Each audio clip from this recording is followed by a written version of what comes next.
The legendary Curly Lambeau Field, Green Bay, Wisconsin. A sellout crowd, 56,000 plus. They're always sold out in Green Bay. These fans love their football, and they have great memories, fond memories of those multiple championship years in the 60s, and they're all on hand tonight for Washington. And, of course, it'll be Washington and the Green Bay Packers. Hello again, everyone. I'm Frank Gifford, along with O.J. Simpson and Don Meredith. Howard Cosell taking the night off, resting up from his duties on the World Series. We're looking to have a lot of fun tonight, and I'll tell you one thing about Washington, O.J., you're one of the many in which they now have become firm believers. Well, there was a number of people skeptical about their championship last year. They felt with the abbreviated season, well, maybe their championship was a fluke, but not this year. Thus far, they've made believers out of everybody. They do it the easy way, too, Juice. They're bullies. I mean, they're so huge on that offensive line. Well, on offense, they're just about as good as you can get. They have the muscle. They average about 280 pounds up front. They have the muscle to run the ball, and with Joe Theismann and a host of talented receivers, hey, they can throw the ball and make the big play. Jacoby and Stark at tackles, they look like housing projects out there. They sure do. If there's any hope for the Packers, it's the fact that the Redskins are rated 26 on pass defense, and that's what the Packers like to do, throw the football. Washington has won the toss. They will be receiving to your left. You're looking at Mike Nelms, one of the dangerous return men in the league. And set to kick off for the Green Bay Packers will be Eddie Garcia. He handles the kickoff duties for Green Bay. Jan Stenerud, of course, the record-setting field goal kicker, will handle the field goal duties. We're underway from Green Bay. The Pack against the Redskins. And rather an anticlimactic opening after such a build-up. Flags are down, the ball hooked out of bounds, and we would suspect that we will now see the Green Bay Packers back up 5 yards and do it all over once again. So Eddie Garcia kicking off for Jan Stenerud, hooks it out left, and this should provide Mike Nelms an excellent opportunity for a return. Green Bay tough against the kickoff return. Their opposition in the first 6 games have only averaged a little over 16 yards a return. But Mike Nelms is third in the NFL, running it back a little over 24 yards a pop. The Redskins, again, 5-1. They're trying to stay within 1 of the Dallas Cowboys in the NFC East. Green Bay is 3-3 into tonight, and they are really unpredictable. They opened with a win over Houston. They lost to Pittsburgh. They beat the Rams. They lost to the Giants. They beat Tampa Bay, and they lost to Detroit last week. They've won big and they've lost big. Every other week they get into a sling here. This week they're planning to win. It's supposed to be an on week for them. This is it. All right, set to go once again. Eddie Garcia, they'll kick from the 30. Nelms has moved up to about the 3-yard line, and Eddie Garcia trying to get distance on it. Oh, come on now, Eddie. Eddie. It's going to be 5 more yards. That's not what you want to do. I hope this is not an omen of things to come. Well, I think we're going to see Stenerud with another one. 3rd strike and you're out. Or Bart Starr. Yeah. Hey, we came up here in 1979, and Bart Starr, Mr. Consistency, Mr. Clean, Mr. Everything, and he coaches a little bit that way. We came up here in 1979. New England was heavily favored, and Bart Starr came out. He came out in a 3-4. He blitzed almost on every play. He ran reverses. He went on 4th down about 3 times, and it was a stunning upset over New England. I'm not saying that we're going to see that tonight, but Bart Starr, with the defense he has, knows he's going to have to do something a little extra special tonight. Otherwise, Washington's going to have the football all night long, and we're going to have a short game. And they're going to have it in a pretty good field position right here. All right, Eddie Garcia this time wises up, kicks it high, and Nelms will take it from his own 13-yard line. And good coverage. Well, that Green is Bay's good. special team on the 3rd kickoff attempt. They will have the Redskins inside the 30, and Joe Theismann comes on, having a tremendous year. Perhaps the most impressive part of that, those 3 interceptions, but he has not had an interception in 93 of his last attempts. That spans 14 quarters. The Redskins don't turn it over. John Riggins, who handles the ball most of the time, does not fumble. And they beat you with the turnover, your turnovers, and just absolute bullying you offensively. 1st and 10, the Redskins, near their 30-yard line. Riggins left side behind Jacoby. A flag is down as Ezra Johnson strung it out for Green Bay for a loss of about 1 yard, but again, a flag is down. Our referee tonight is Ben Dreith. And the motion illegally against the Redskins. And it'll give us an opportunity to look at a defense that is really been hurting by injuries throughout this young season. Number 87. There they are. Offense. Byron Braggs at left defensive end has replaced the departed Mike Butler. At nose tackle, a lot of trouble there. They're down to their third one. Good linebackers. They're very good. They're excellent, and they have to be because they get a lot of action. That's the secondary. And it's interesting that we have a pair of Mark Murphys at free safety tonight. They, of course, are no relation. Well, they could be. 28-yard line. Penalty decline. There was a loss of a little over a yard by Riggins, and Riggins will try it again. Bowling up the middle and swarming defense again by Green Bay. It'll bring up a third down and long for Joe Theismann, and we will see the third wide receiver. That will be Alvin Garrett, Joni Art Monk, and also Charlie Brown. Taking a look at number 52, George Cumbie in the middle, playing the run almost as well. He didn't quite get all the way there, but he played the run very well, the interior of that line. One interesting thing about the Redskins, all good teams do it, they go to their strength. They ran that ball to their left, which is what they like to do, even though that's the strong side of the Green Bay Packers defense. Third down and 9. Theismann is back, trying to get the screen off, and that screen intended for Joe Washington. That could have been a lateral. That might be, yeah. Or a fumble. What?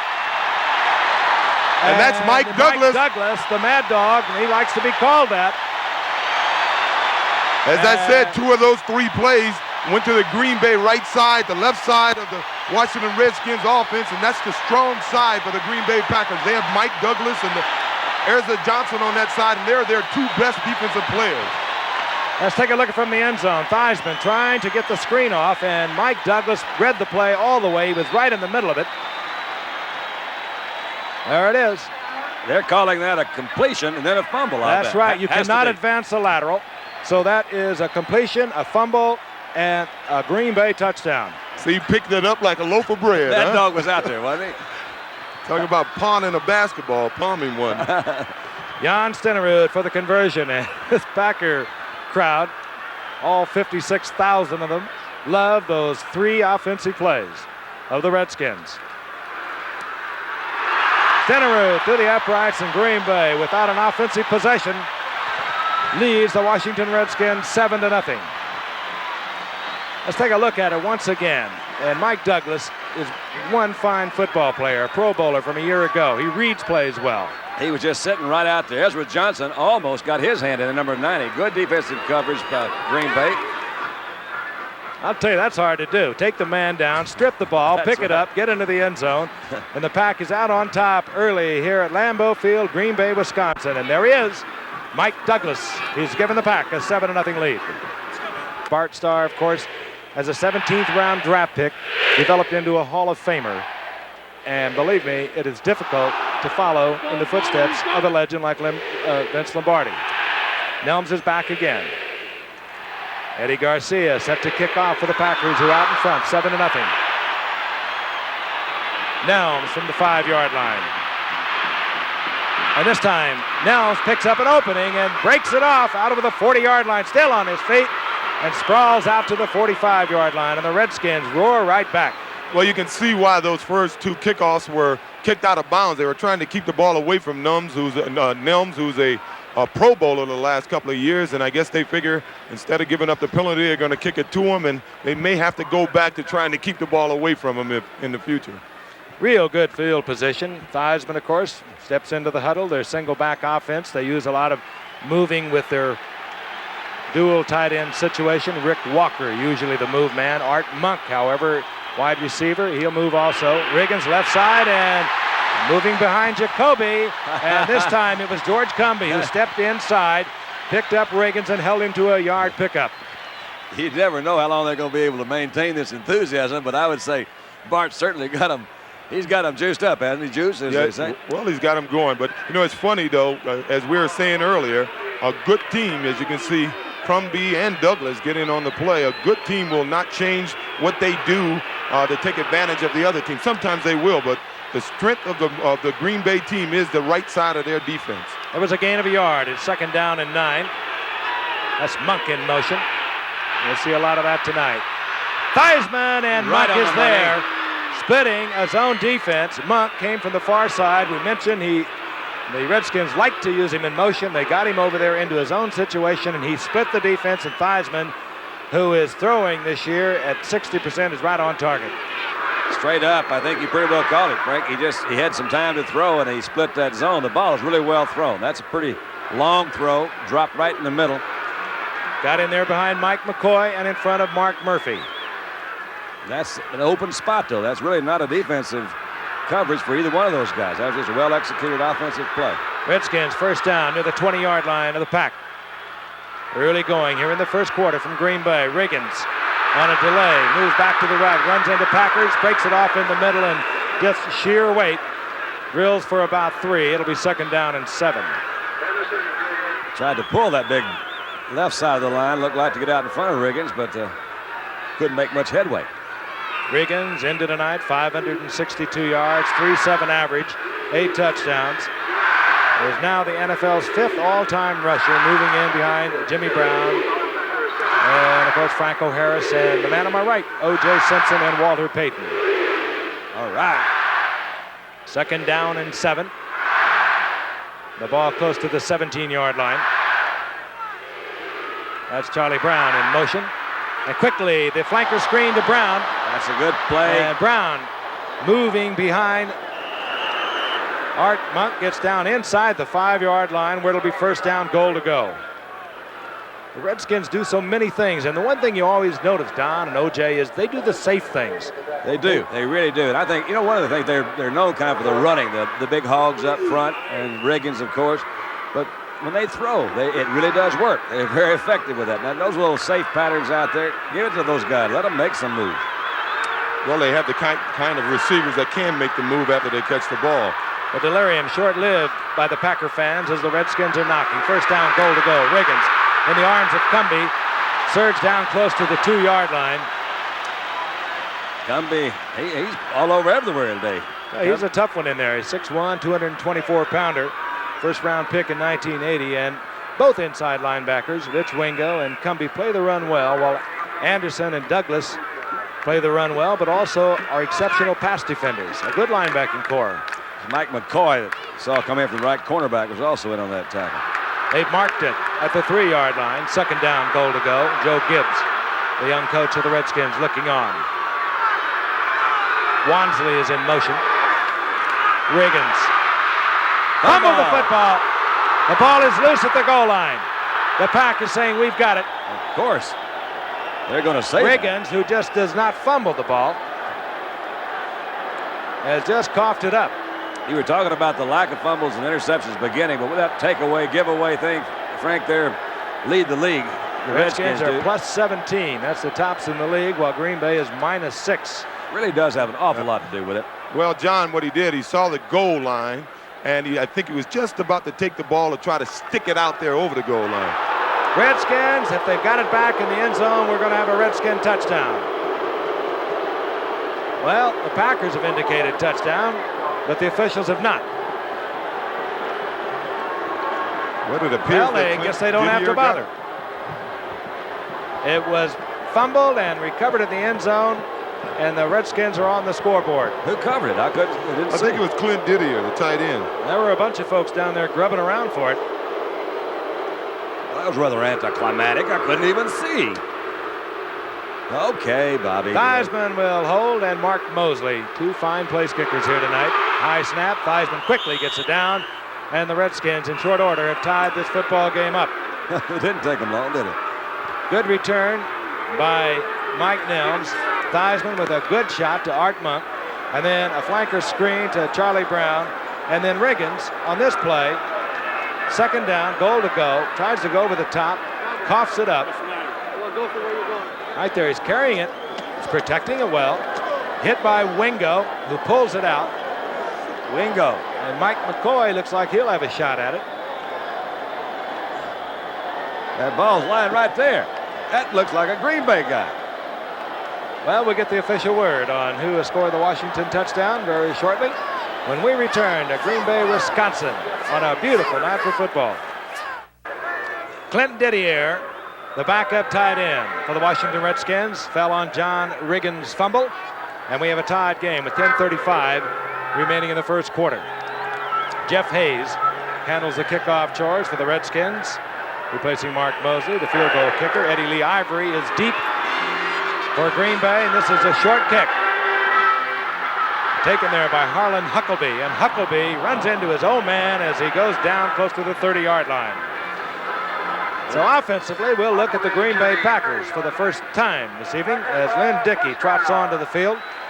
And this man, well, he's a physiological marvel to begin with, but he's out there with all the things that have happened to him over his 13-year career is a miracle, but he has had a fairly good season thus far. Got off to a tremendous start. 8 touchdown passes in his first 2 games. Passing at just under 66% for the season. Jerry Ellis, single setback, play action. And right away, going deep for Lofton, and Lofton is there, but he doesn't hold on. That was close. Curtis Jordan back defending in the zone, and I'll tell you, Dickey had it right on the money. That ball should have been caught. He'd split him. Splitting Vernon Dean and Mark Murphy. You can believe that Lofton is talking to himself now, but I got a feeling he'll have an opportunity to make amends. He might. He dropped one last week. They couldn't believe that either. He's been zipping along here, catching everything close to him. He's got 5 touchdowns on the year. Had 3 earlier in the season in a losing effort against Pittsburgh. Had a big one against the Rams of over 70 yards. Lofton, former track star, great long jumper and sprinter at Stanford. 2nd down and 10. Dickey is back looking. Kaufman, the tight end, and right on target. The first down is at the 47-yard line. Oh, I'll tell you, Curtis Jordan had him as well covered as you can ask him to. Kaufman ran a fairly good route, but the real key is this throw. That thing is right on the money. Look at that, man. That's a tight spiral out there. Ooh, boy, wish I could throw one like that. Yeah, I tell you. Can't do it any better, guys. Well, you know, the Redskins have, the Packers have 3 all-pro receivers, and we can expect to see the ball in the air all night by them. Not basically an all-pro line, however. And as you've already touched on, Dickey is not a very agile quarterback. John Jefferson, he has another Green Bay first down at Washington's 40-yard line. They're not going to leave any doubt what they had in mind doing coming in. They're going after that 26th ranked pass defense in the league. Forget that #1 against the rush. I'll tell you what Jefferson and Lofton both can do. They can get 10, 12, 14 yards deep so quickly that Dickey doesn't have to hold that ball before he delivers it. And the defensive backs have got to give them some room. They've got that breakaway sprinter speed, so you've got to give them some room. 1st and 10 near the Redskins 40-yard line. The game tied at 7. Under 10 minutes now remaining in the first quarter. That's why they don't run a lot. Right side. Gets a yard. Maybe. It'll be 2nd down and long. Well, every so often you got to run the ball, you know, to make them think about it a little bit. Just a tad. Well, Eddie Lee Ivory and Gary Ellis, the 2 backs back there, pretty good receivers too. In fact, Gary Ellis, I think, has the record for the all-time receptions by a back here in Green Bay. So he's got all those guys who can catch it. Yeah. And Paul Kaufman, their tight end. You double team Jefferson and Lofton, you better watch Kaufman. 2nd down 9, we'll call it. Inside handoff. This is Eddie Lee Ivory, and Eddie Lee Ivory picks up yardage to the 45-yard line. It will still leave Dickey in a passing situation with 3rd and a long 4. Eddie Lee Ivory has really been something. OJ, he came back as the #1 draft pick. What was it, in 79? Tore his knee up the first game, came back, had a big year in 80. Very first game against the Bears the following year, tore up the other knee. And then last year he came back to have another good season. He can do a lot of things out of that backfield. Had an excellent year last year. He scored 9 touchdowns rushing. 3rd down, long 4. There he is. Fires, and it's incomplete to Kaufman, the tight end. And the Skins were doubling, trying to help Gerald Green on one corner, Vernon Dean on the other, getting single coverage against Kaufman. 1st down, Green Bay. Kaufman's 22nd or 23rd reception now this season. The 1st down is inside the 27-yard line. Well, I guess it's not, you can't panic this time of the game, Don, but what would you do? They got to start blitzing him or something. Well, I'd just keep throwing. That's what I'm going to do. I'm going to throw. Kaufman in motion, sets up for protection, wide open out of the flat. Was Mike Mead, incomplete. Could have picked up. Wasn't very well timed that time. Looked like Dickey got in a little bit of a hurry. Well, I said they had to start blitzing. They had Mel Kaufman coming in on a blitz, and when you're throwing the ball this well, the only thing the defense can do is try not to give the quarterback the time. And I think from this point on, we're going to see the Redskins doing an assortment of blitzing, and that's something that they don't normally do. Not a lot of, anyway. Yeah. Makeshift line for the Green Bay Packers. They move their right tackle. That's Greg Cook. He's starting at right guard against Big Dave Butts. They're threatening safety blitz, the Redskins. They step out of it.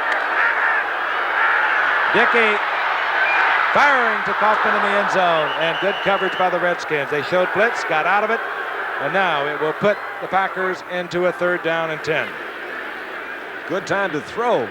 He didn't get that pressure that time. He was trying to go to Lofton, looked like to me, and they had Lofton pretty well covered deep. Came back late trying to go to Kaufman. It's kind of a, this is kind of a situation where you're that 2nd down. They're trying to score a touchdown. They've got those 10, 12-yard patterns. That's what they're looking for right now. So they didn't go for that. They went for the big one. Dickey looks it over. The Redskins showing their 4-3. Cornerbacks right up in the face of the 2 wide receivers, Lofton and Jefferson. Good protection. Jefferson. Oh.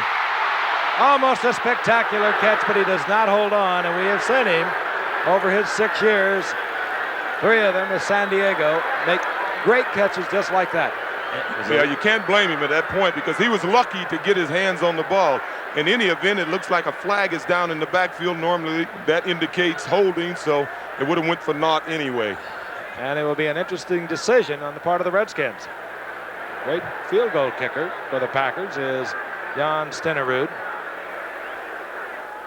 They could decline the penalty and bring up a 4th down, or they could take the penalty and move Stenerud well back, and it would be 3rd down and 20. And they'll take the penalty, backing up the pack. Holding offense number 67. That is Swanke over at left tackle. He is working against Dexter Manley. No wonder he holds.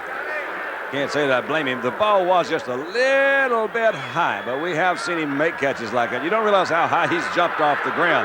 He made it look like it was just barely overthrown. 3rd down and 20, and Lynn Dickey will be thinking at least get it into field goal range. They are just out of the range of Jan Stenerud. So he throws underneath. He goes to Lofton. Lofton look for additional yardage. He'll get it just inside the 30-yard line, and we will see Jan Stenerud, and this will be just about Stenerud's distance. He's 7 of 8 this year with the long of 46, and of course became the NFL's 2nd all-time leading scorer earlier this year, passing Jim Turner. A great veteran of so many years of Kansas City play. I recall my rookie year, we played Kansas City twice. He had 10 field goals in the 2 games. He will blister you. A 47-yard attempt. Bucky Scribner, the holder. He's got the distance. Oh, he does. And he's got it through the uprights. And the Packers have taken the lead.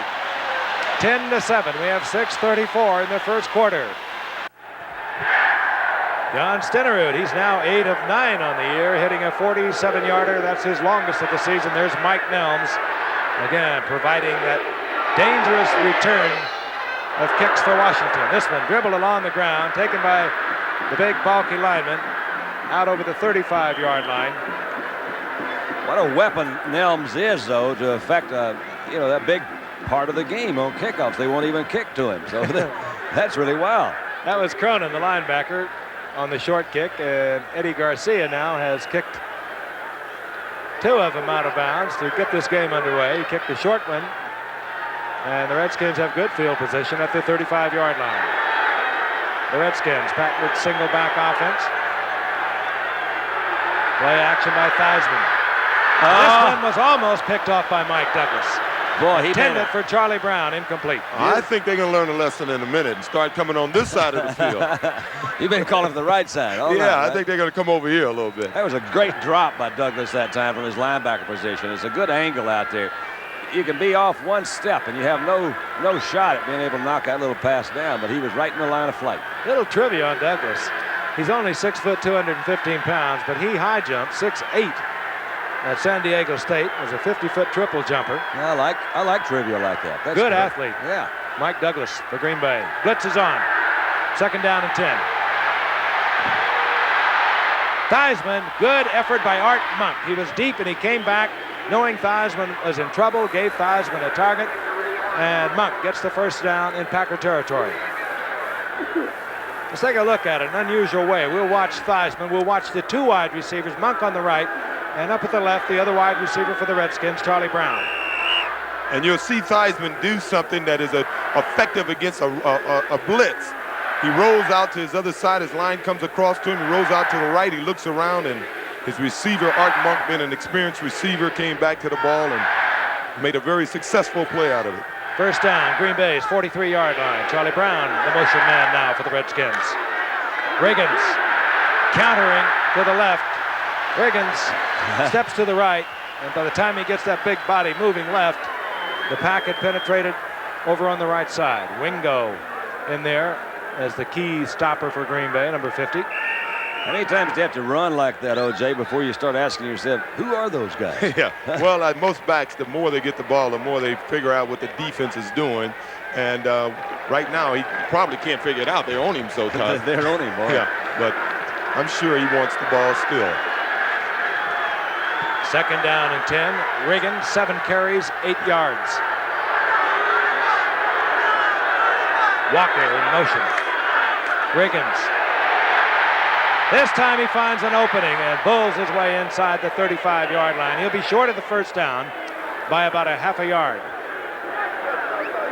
And the Redskins will trot out their short yardage offense. Let's take a look at the end zone replay. He really didn't think he had room out there. He did a little hesitation, and by doing the hesitation, he held the defensive men, gave his offensive lineman a chance to get position, and good back that he is, he found the hole and ran good and tough. How'd you like to be little Johnny Gray, the secondary? He's a 5'11", and 200-pounder, but when Riggins gets it going north and south, he's got a lot of body behind it. 3rd down and 1. Who else? Riggins. I positive will have the 1st down. He was hit and hit hard, but he had moved through a hole provided by Joe Jacoby, or actually just a blow off the line by Joe Jacoby. And it's 1st down, Washington. This is what the Packers are going to try and avoid. Washington just grinding it out, throwing the ball in short, and letting Riggins do the heavy work. They can keep the ball all day on a team that can't stop Riggins. And the minute you start bringing your safeties up to help stop that run, they'll burn you with those receivers. 1st down and 10. Near Green Bay's 38-yard line, the Packers lead 10-7.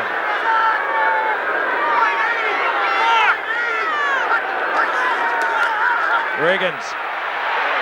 And strung out again. Good play by Johnny Gray. And then he got help from inside Rich Wingo and Mike Douglas. Strung out beautifully. We've got a 2nd down and 14. Wow, what a formation that is. Theismann back. Has the time. And that was Giaquinto out of the backfield. You saw him in motion. The former Dolphin picked up in 1981. He works so well out of the backfield. Good receiver, good hands, and he has an instinct for a receiver. Let's look at him again from the ground level. Let me tell you, I played this game a long time, and I can't tell you what formation they were in. They literally lined up 4 receivers on the right side, and Giaquinto was in motion, and he just ran straight down the sideline and beat the coverage and really makes a nice over-the-shoulder catch here. That ball was right in there, too. Mark Murphy, 37. You see, Giaquinto just outran him. Tribute to Joe Gibbs, the fine young coach. He'll move people around until he gets the right person on the right defender. Riggins, right side, 1st down, goal to go. Inside the 5, close to the 4. It'll be 2nd and goal. Wingo again defensively. I mentioned that Riggins seldom ever fumbles the ball. In the last 3 years, coming into the night, Riggins had handled the ball 682 times with only 5 fumbles. Now that's 1 fumble every 136 times he carries the football. And OJ, you know that's something. It's amazing when you consider he's the oldest running back in football today, in pro ball today, and he's carrying the ball 25 times a game and not fumbling the ball. It's really amazing. Second down, goal to go. The ball at the 4-yard line. Theismann, good play action to Riggins. But Theismann in trouble, and he'll be sacked. Outside the 15 again, Mike Douglas. And getting help from John Anderson. Mike Douglas everywhere tonight. I tell you, Mike Douglas normally is everywhere. And if he was playing in New York or LA, he may get the recognition he deserves, but he's been playing this type of football year in and year out. He beats his blocker on the blitz, forces Theismann around. It's a credit to Theismann. He was able to beat the tackle, but he had help from John Anderson to finish him off. 13-yard loss. The ball back at the 15-yard line. I think I would have given it to Riggins again because when he fumbles for touchdowns. You see it so often. The many personnel changes, offensively and defensively. Theismann was not happy with it. He calls timeout. 1 minute remaining in the first quarter. Frank Gifford along with O.J. Simpson and Don Meredith. The 5-1 Redskins taking on the Green Bay Packers. They're 3-3 in a topsy-turvy season for the Pack. Theismann has talked it over with Joe Gibbs, who has probably consulted Jerry Rome up in the press box. They've made their decision.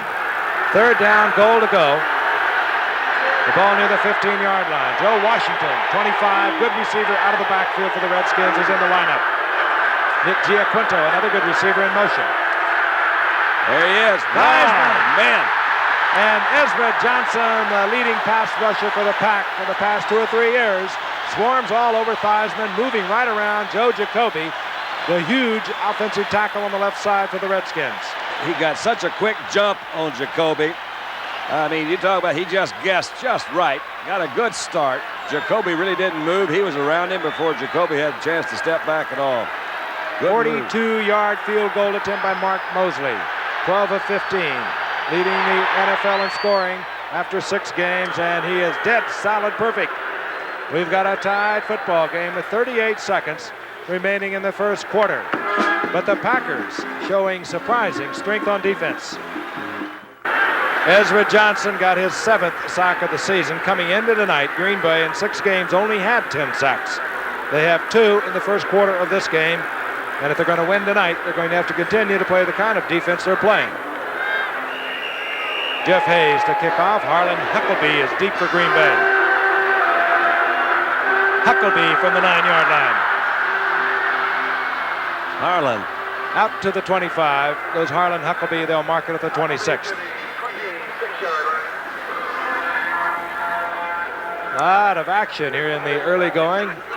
If you just joined us, it was Green Bay getting on the scoreboard first. Mike Douglas stripping a receiver, ambling in on the fumble. What a difference a few years make. And what a difference in terms of zippers on this man's body. At the 26-yard line, the Packers first down and 10. The game tied at 10. Dickey. Good defensive. Tries to squeeze it into Paul Kaufman, and all over Paul Kaufman was Curtis Jordan. I knew it was a good defensive play. He did come across and knock it down. Couldn't see from this angle too well. Evidently, he hit him before the ball got there.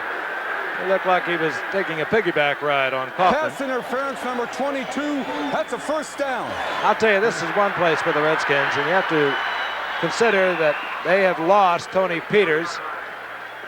As we look again, and Curtis Jordan and Ken Coffey battle for that strong safety spot, which Tony Peters held down so well. Of course, Peters pleading guilty to drug charges.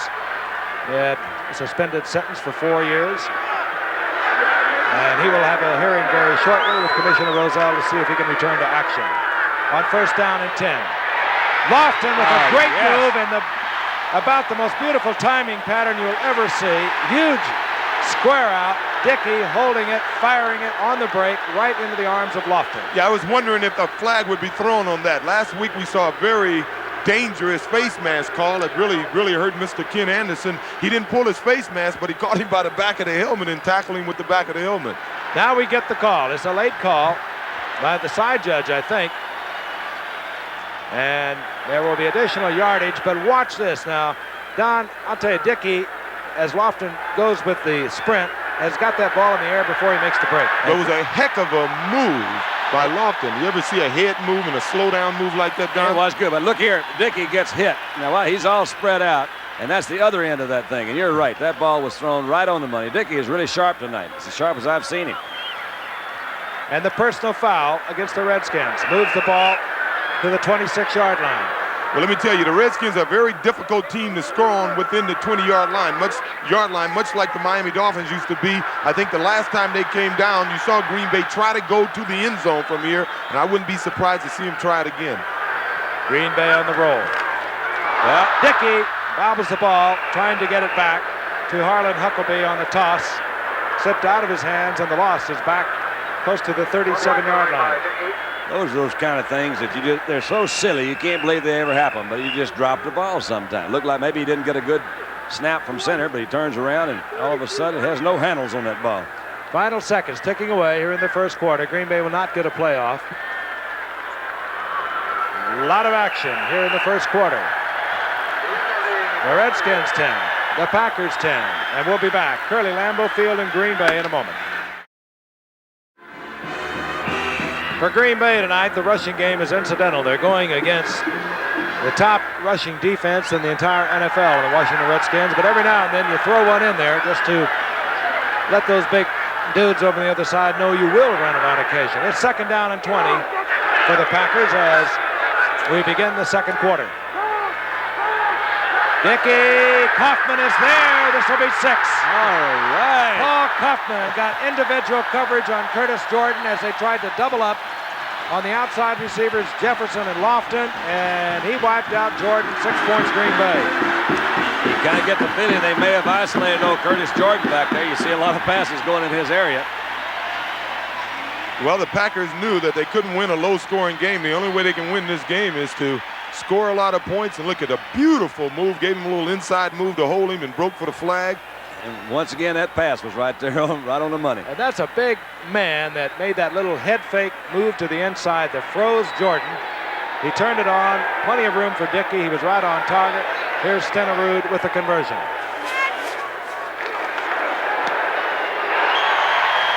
And the Packers once again are on top. Looks like we got a track meet going here. Oh, it's fun. I like it. I'll tell you, if the Redskins don't get to Dickey and they can't control the ball, Dickey's going to have himself another great night. Let's see the reverse angle on this. Actually, Jordan should have made the tackle. I'm sure they're going to tell him on the sideline, you were beat, that's one thing, but you can't let him run in the end zone. He couldn't catch up with him. The first play of the second quarter. Green Bay retakes the lead. Eddie Garcia to kick off for Green Bay. A quick look at Mike Milnes. Garcia, high, short kick. This is Reggie Evans. And Reggie Evans out to the 34-yard line. Where did O.J. say he was? Did he make a little snide remark? I thought he started did. back home with mother and stuff like that. Oh, I don't know. Was I born 67? then? I mean, Oh, you're God. talking some years now. Yeah. Just seems only yesterday. Yeah. Yeah. How about the day before yesterday? Day before yesterday. 67. I remember they brought me a cup of coffee that game. I put it on the windowsill, and I had to take a bite out of it. I'll tell you what, there goes Riggins again. On 1st down and 10. Jerry Rome, who is the fine assistant coach for Washington, was playing on that same team too with the Cowboys, and he was telling me before the game, he said, what I remember was that I have to go back up in the stands and plug in the heaters because they had the heaters down there and it was plugged up in the stands, and people kept unplugging those heaters, and Jerry said, I spent all day crawling back over that rail, going up in the stands and plugging in the heaters again. I knew he was working. I mean, it was a team effort. Got a shaken up Redskin getting a look-see from the training corps of the Redskins. It's Russ Grimm, their offensive left guard. Take a look at the first quarter numbers. Okay. We were going to take a look at those numbers. There they are right now. Time of possession, a lot of Washington, but Green Bay got the big plays. Minus 5 yards for Green Bay rushing. But as I said before, they didn't come here to rush. Not when you have Jefferson, Lofton, and Kaufman. Riggins got 3. It'll be second down and 7. Roy Simmons has come in at left guard, number 60 for the Redskins. Riggins short of the first down, but not by much as he gets over the 42-yard line. The Redskins kind of have two different kinds of rushing offenses. One, of course, is Riggins, but what's happened this year, it's really helped them a lot, is they can put another type of running attack, and that's with Joe Washington. Much smaller back, quicker, and if Riggins can't bust it up the middle, they may bring Washington in around a little while. He'll start going around the ends. Yeah, plus he's so dangerous coming out of the backfield. You know, 2 big reception touchdowns against the Raiders a few weeks ago. I remember on Monday Night Football, Joe Washington had one of the better games. Frank, what year was that? Never forget it. It was New England in '78. He played for Baltimore then. He had 260 yards of offense, ran back a kickoff, scored a touchdown, and threw another touchdown. It was unbelievable. And it was raining cats and dogs. Third, you saw how much, less than a yard to go. Watch number 44. They usually come left, and they do. Big opening for Riggins. Super Bowl revisited. And Riggins explodes behind Big Joe Jacoby, getting all the way down inside the 25-yard line. And so often you see that on 3rd and short, because when you get through that line, there are no linebackers, and you have got to sprint on. Well, you said it right. It was Super Bowl revisited. It was the same situation, short yardage, and they ran a real nice play to their left side, a real nice block by Rick Walker. And Riggins amazes me. At 34 years of age, he's probably still running under 10 flat. As a high school athlete, he ran 9.8 at Kansas, and he doesn't look like he's slowed up.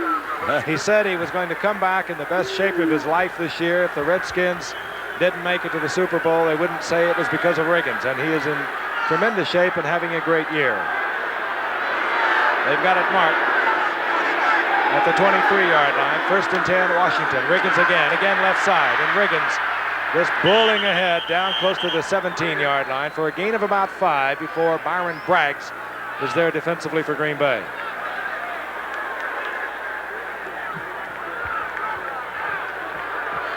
Riggins, of course, came to Washington in '76 after 5 years at the Jets, after a couple of 1,000-yard seasons up there. He was quite a character up there. He seemed to have mellowed since he's been with the Redskins. They asked him one time if he was different. He said, well, I don't know whether I'm ahead or behind, but I know I'm not in step.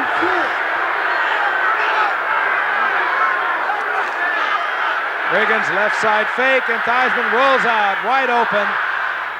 He finds the receiver down inside the 5-yard line. Big tight end. The big tight end. I mean, you have to admire Washington. They can do so many things. They fake the counter play. They send Theismann outside there all by himself. Really, he didn't have a blocker come out with him. He finds a tight end. They can beat you so many ways. They move the pocket around. They throw deep. They throw short, and they can muscle you. You got a big play like Riggins broke on that 3rd and 1, and Green Bay starts thinking, well, I got to come up here and help out the line, the secondary, I mean. And then you see Joey Theismann come back with play action. And they get the ball to Don Warren for a 1st down goal to go. Riggins, left side. And he just surged into the end zone. Redskins are indicating touchdown, but they're going to mark it short. Talk about the play action pass. You couldn't ask for a better runner to run that play action pass off of after you faked it to Riggins, because they expect him to carry it every time anyway. I'd give it to him again, don't you think, right there? I got a feeling they're going to. I don't know. Theismann might be working on statistics. Packers on top, 17-10. We're in the 2nd quarter with a little more than 11 minutes remaining in the 1st half. And the Redskins threatening to tie it up.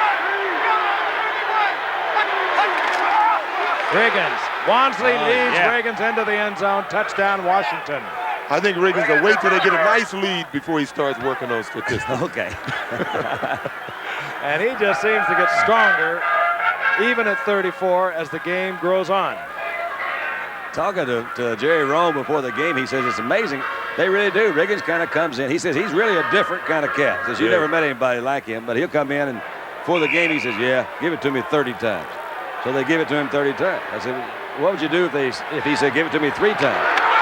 He said, I guess we just give it to him 3 times. He does what he wants to. Mosley puts the tying conversion point on the scoreboard, and we've got a 17-17 lock here in Green Bay, Wisconsin, between the Packers and the Redskins. And we'll be right back. That's Don Riggins on the sidelines, who has just tied this football game up from in short. This kind of football game will put punters out of work. We have not had a punt yet. They've scored on every possession. Harlan Huckleby deep for Green Bay. Jeff Hayes to kick off. And this will be Huckleby from the 2-yard line.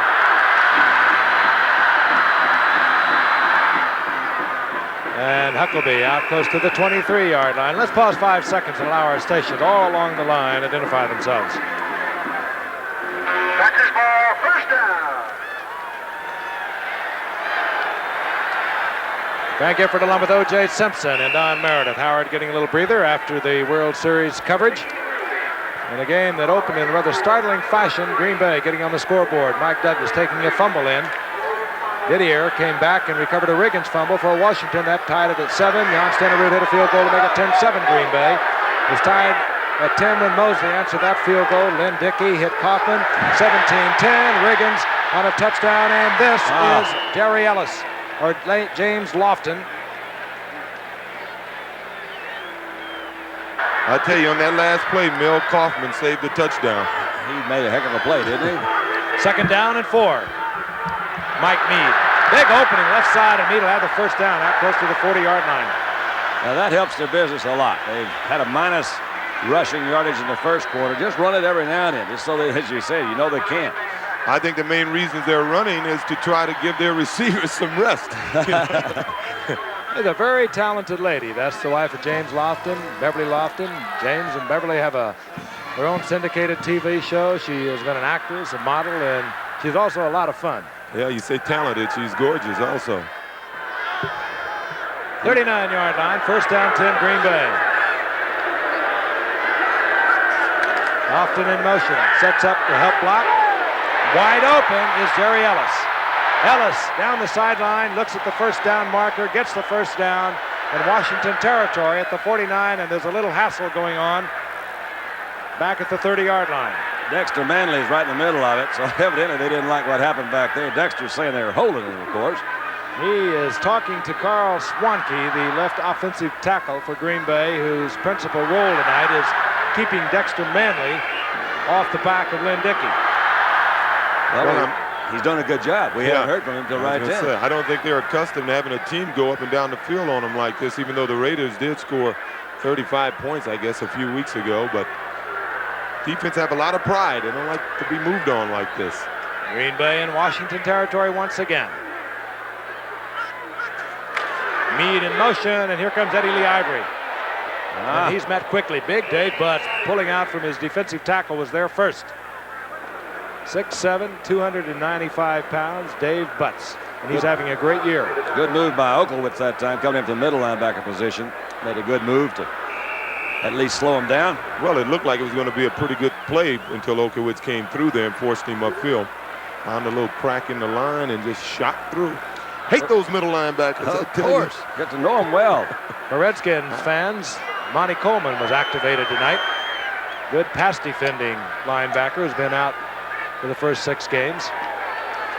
Dickey back, second down and 10. Kaufman is wide open once again, and Kaufman will have a first down. He's at the 30-yard line. They are putting that ball right on the money. That's the passing team that lived up to the pregame billing for Green Bay.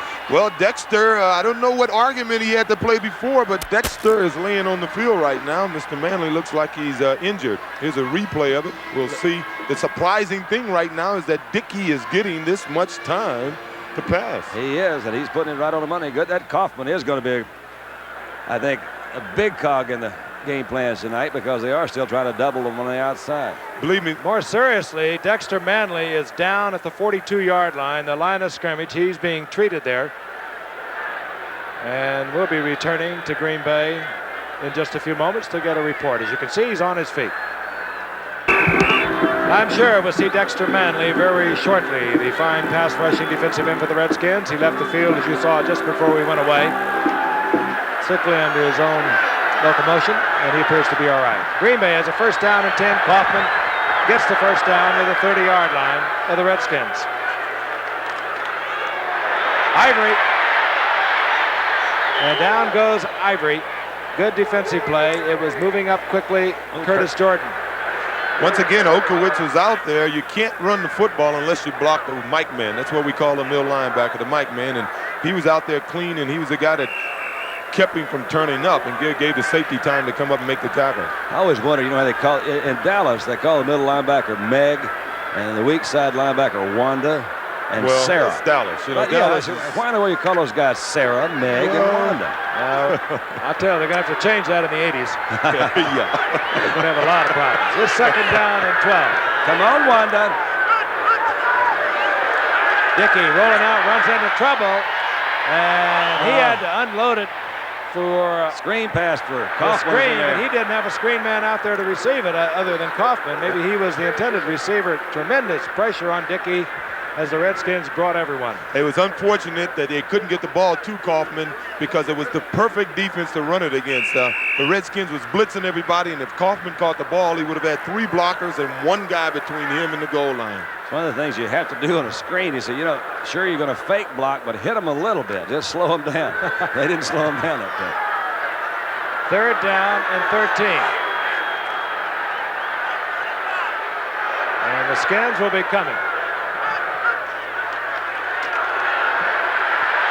Dickey right into the arms of the Redskin defender. That's Tony Washington back there in the nickel defense. The intended receiver was Paul Kaufman. Dickey again under pressure as the Redskins front 4 blowing over the offensive line of the pack.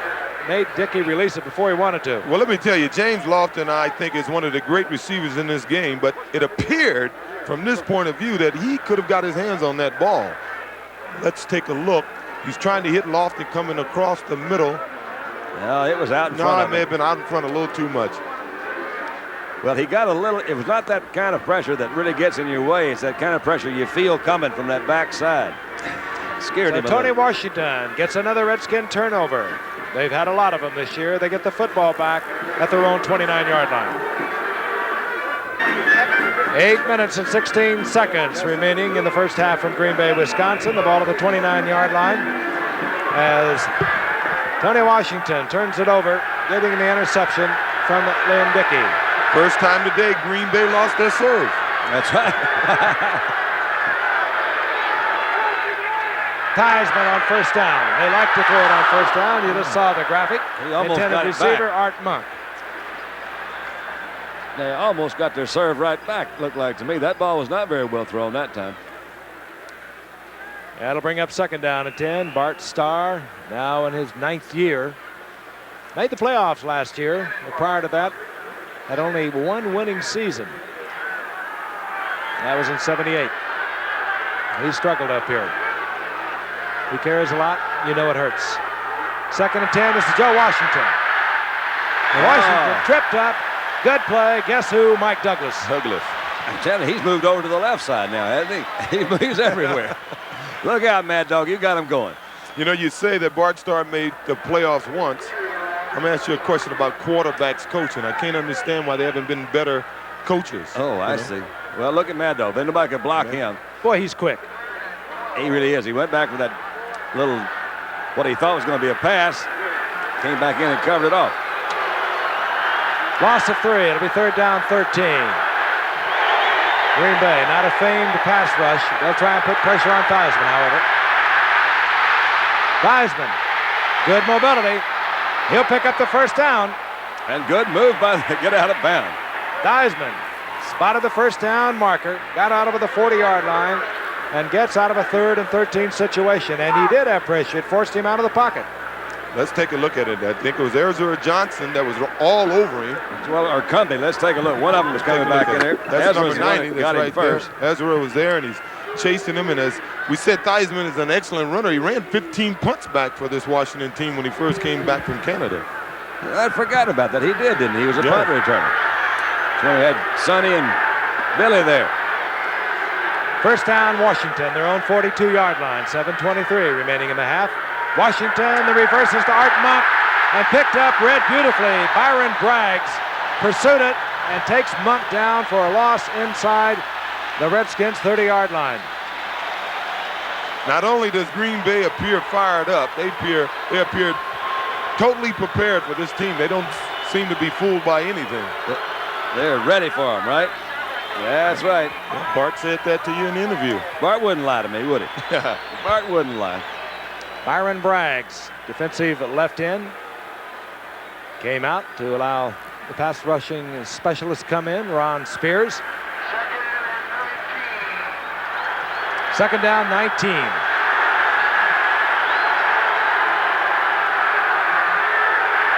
Heisman back, prevent defense by Green Bay, and he throws underneath to Joe Washington. And Washington stays on his feet, getting away from one Green Bay tackler, Mark Lee, and gets back to the 43-yard line, a gain of 10. Joe Washington is something. You touched on it, Don, how nifty he is, but he had both knees operated on during the offseason. He had one when he came up years ago as a top draft pick of the San Diego Chargers. But he is back, and he is an effective weapon out of that backfield. Call it third down and 8 as the ball is placed just over the 43-yard line. Tie game at 17. He's got him. Theismann. That ball was not thrown very well that time. Tell you, the rookie #1 draft pick from Pittsburgh, Tim Lewis, stepped right in front of the intended receiver, Charlie Brown, and Theismann really could not get it into Charlie Brown, and the Redskins will have to provide the evening's first punt. That could be a psychological victory for them by themselves. I would think so. So we watch Jeff Hayes. He leads the NFL in what they call a pooch kick, kicking it high and getting it down inside the 20, but he'll be able to kick away on this one is Phil Epps, a great little return man. He had to win 90 yards for a touchdown against Tampa Bay earlier.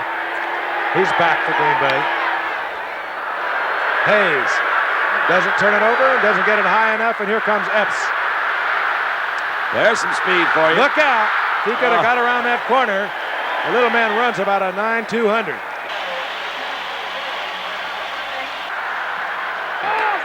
Dickey fires one incomplete and gets the ball out to John Jefferson. He's right there close to first down yardage, maybe a little short. At this rate, Dickey may erase every passing record in the history of the NFL. I mean, he is dead on the money tonight. They're going to measure. Jefferson very close. Dickey now 9 of 14, 144 yards. Had that one interception. But he was dead on the money with that one, too. He had about a 60-yarder he didn't get when Lofton dropped the pass. He's been right on the money. As you can see, Jefferson is running just actually a little stop pattern there, a little hook pattern. Comes back to the ball real well and done what he's done so well for the last 5.5 years. He just watches it right into his hands. He does. The ball near the 37-yard line of Green Bay, 1st and 10. The old flea flicker. Dickey won't have time to throw it. He wanted to go deep as Dexter Manley hammers Dickey out of bounds at the 42-yard line, but there will be a gain of 4. That play was designed it sure was. to go back to Dickey, who was going to go deep to the tight end Kaufman. And he had Lofton down there, too, but you're right. He said he saw Dexter there close. He said, I'm getting out of here quick as I can, and he didn't get there quick enough. I wouldn't be surprised if we see Washington run that play later to try to hit Theismann and let Theismann run with the ball. Let's take a look at it again. Now, there's Ivory. This has got to be a lateral, and it is. Not a good one. Dickey smells the hot breath of Dexter Manley on his back, says, hey, I want the sidelines. You can bet they didn't want him to run with it. Eddie Lee Ivory on 2nd down and 6, and Eddie Lee Ivory looking for first down yardage out through the 47-yard line. Darrell Grant defensively there. Little quick traps. Yeah, a little 40, what we call a 41 trap over the middle. But, you know, that's what I think if a team doesn't run too well, that to me is the best kind of run they can hit because these guys are expecting you to throw, so go get a quick move from that defensive line. Just hit them real quick like. Come up in the middle. That's a good stat right there. No fumbles for Eddie Lee. and 104 carries. Yeah, he'll fumble the next time he carries the ball. No. No, I First hope and not. 10, 47-yard line, Green Bay. Flag was down. You saw the movement. Wide open is Jefferson. Another flag is down, and we could have offsides Washington holding Green Bay. Holding Green Bay is one of them. Well, that was a quick holding penalty. They must have grabbed him at the line of scrimmage. That flag flew in a hurry. Well, they had two flags down, one at the line of scrimmage. You saw the movement on the left side of Washington's line. Offensive holding number 68. Defense jumped in the neutral zone. We're going to play it over. See. All right, Ben Drath, we're with you. We'll play it over. And That's Green only Bay fair. would like to play it over. They had Jefferson all the way down inside the 35-yard line. Well, in the preseason, we saw Washington play, and we felt they would have some problems with their defensive secondary. Since the season began, they've been playing, I guess, decent, enough to win anyway. They're 5-1, even though they are rated 26. The Packers are taking full advantage of whatever problems they have in that secondary tonight. On first down, once again, Dickey, Jefferson. If he caught that. And If he was catch pushed that. out of bounds by the defender, so he did not have to come down with both feet in bounds. And he's just short of the first down. Can't believe he held on to the ball. What an That's what makes unbelievable him catch. so special. Most speed guys you get, they have average hands. Here's a guy who has hands first. Working against Darrell Green. Look at that. Gosh, up in the air. Oh, that's beautiful. He had 1 foot down, but Darrell Green had pushed him out of bounds, so he did not have to come down with 2 feet in bounds. Gain of 8. It'll be second down and 2. That's sure pretty, wasn't it? I like to see things like that.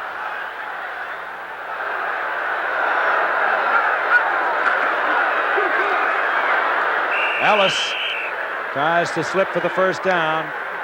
He'll be close, again, dependent upon the mark of the ball. And he'll be short by about a half a yard. Well, this is just about the first third and short Green Bay's had tonight. I don't believe in those. Those are too hard. I'll tell you, he's short by a full yard, and that's not very comfortable. And I wouldn't be a bit surprised if Dickey, given the permission, little play action and try to go with a big one. Nope. We'll take it outside. Yep. Yeah, they Yep. do, and the man's wide open. It's Kaufman. He can get up, and Kaufman's still on his feet. Inside the 10-yard line. I love it. I did too. It's my Eddie kind the of football. Ivory faking the in run, third and short. All alone was Paul Kaufman. This is fun football. Yeah. You said you wouldn't be surprised. Bart Starr's pulling them all out of there tonight. Well, that's old Sneaky Snelker that's calling those plays, Bob Snelker. Bob Snelker. Hey, by the way, Bob had his 55th birthday yesterday, so we're going to congrats. That's a birthday present. I'll He tell did you, a that good was a job good job by putting the ball Ivory. away to make it look like a pass. And can you get any more open than this? Well, the ball could have been about 3 yards further, and he would have walked in. But So we have 2 minutes. We'll get the 2-minute warning, and Green Bay is down there threatening again. The score tied at 17. It'll be first down, goal to go, Green Bay at the 9. A lot of action here in Green Bay, and they do have the star, Bart Starr, of course.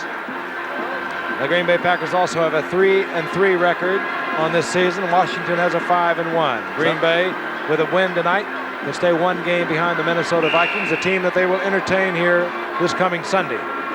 And the Green Bay Packers have a first down, goal to go on a superb 3rd and 1 call. It was Eddie Lee Ivory to the tight end Paul Kaufman. They're at the 9-yard line.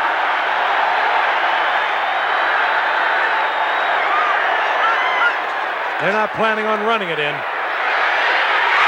Why should they? Complete. Paul Kaufman's having himself a night. Isn't he? and Curtis Jordan is too, but it's the opposite side of night. Well, when you play with John Jefferson, James Lofton, and still get the respect that Paul Kaufman has around this league, you know that you're doing it something right. Let's take a look at it from a ground level here. Kaufman just ran right down the field, turned outside. Dickey put the ball right on the money, right between the 8 and the 2. Kaufman's 6th reception, 123 yards, 2 touchdowns.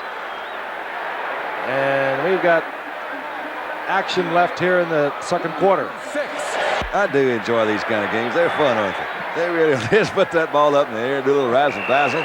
I tell you, there's going to be a lot of Washington players. They'll go in the locker room. They'll be looking at Richie Pettibon, their coach, saying, "Coach, what do we do?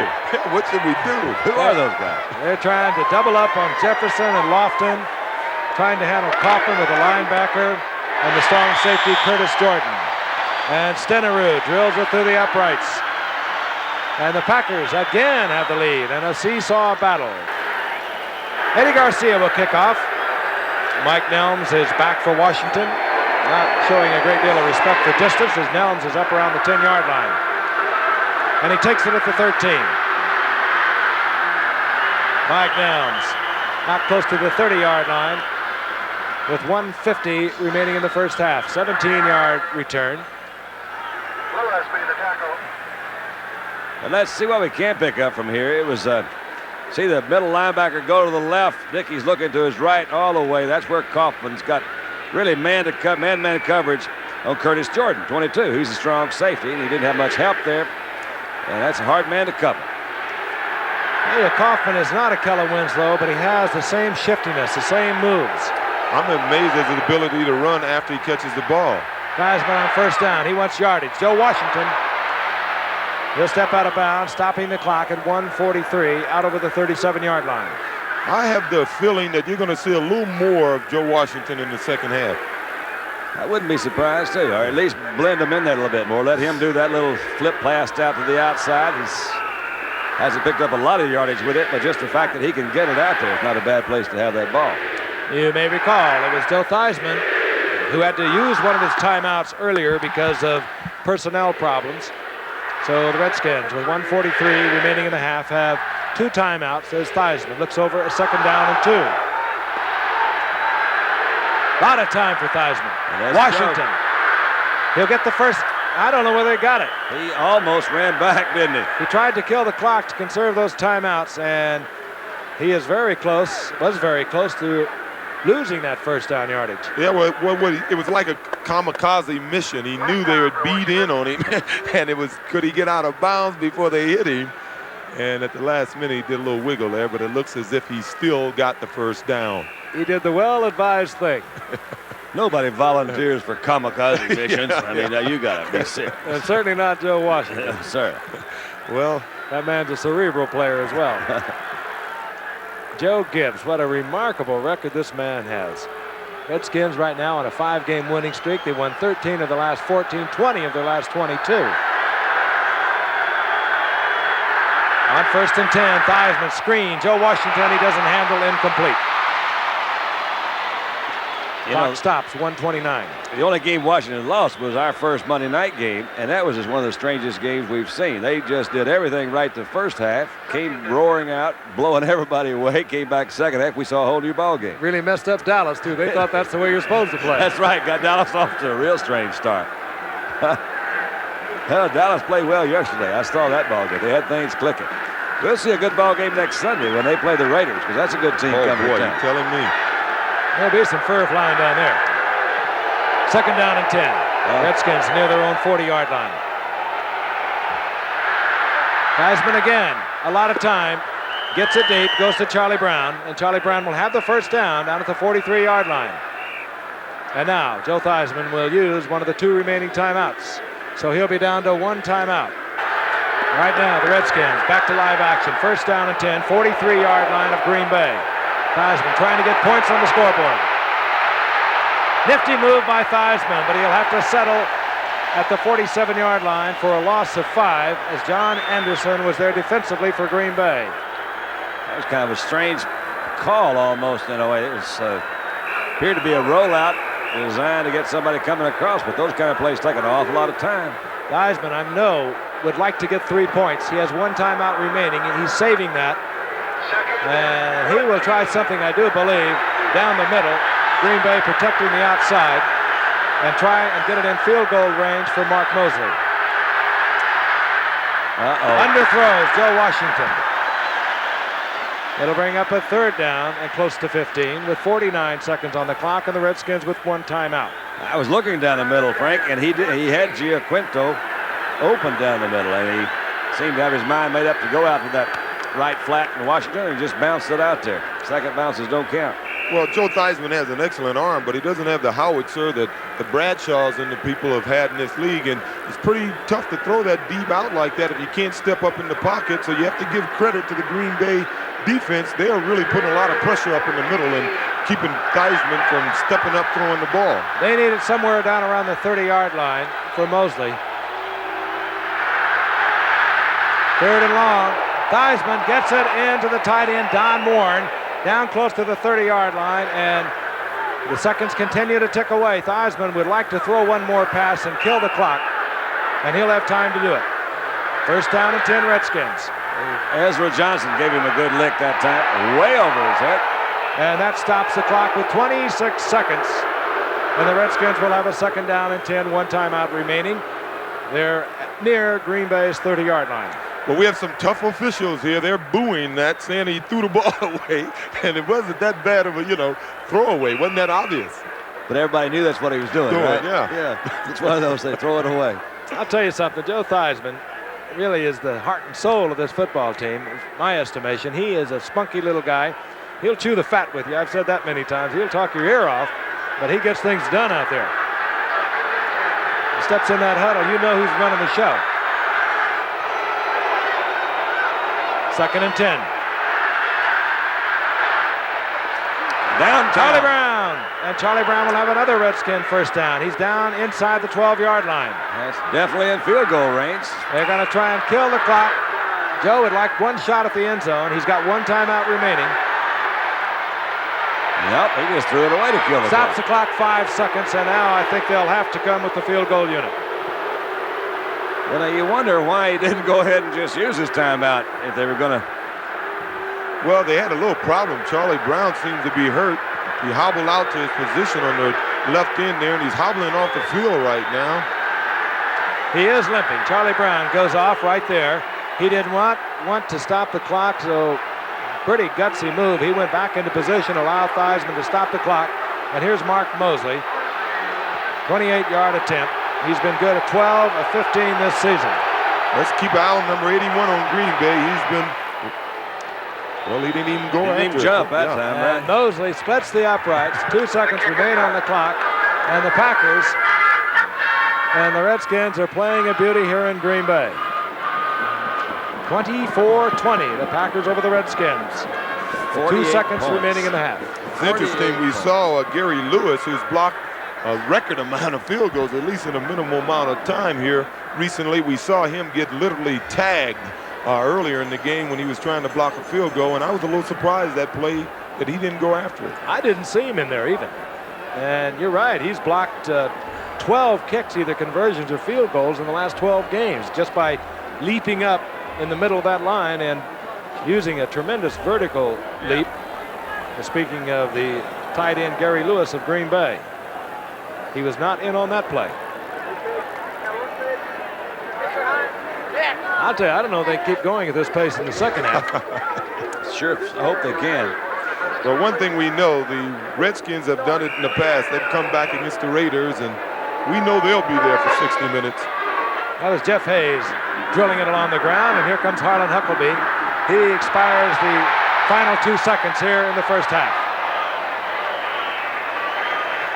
Didn't hurt his stats any. Oh, that's a stat move. Crowd loves it.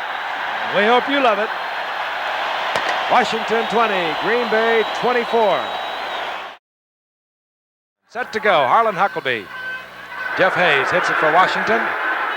And this one will get into the end zone. It'll be a touchback. They'll bring it out to the 20-yard line.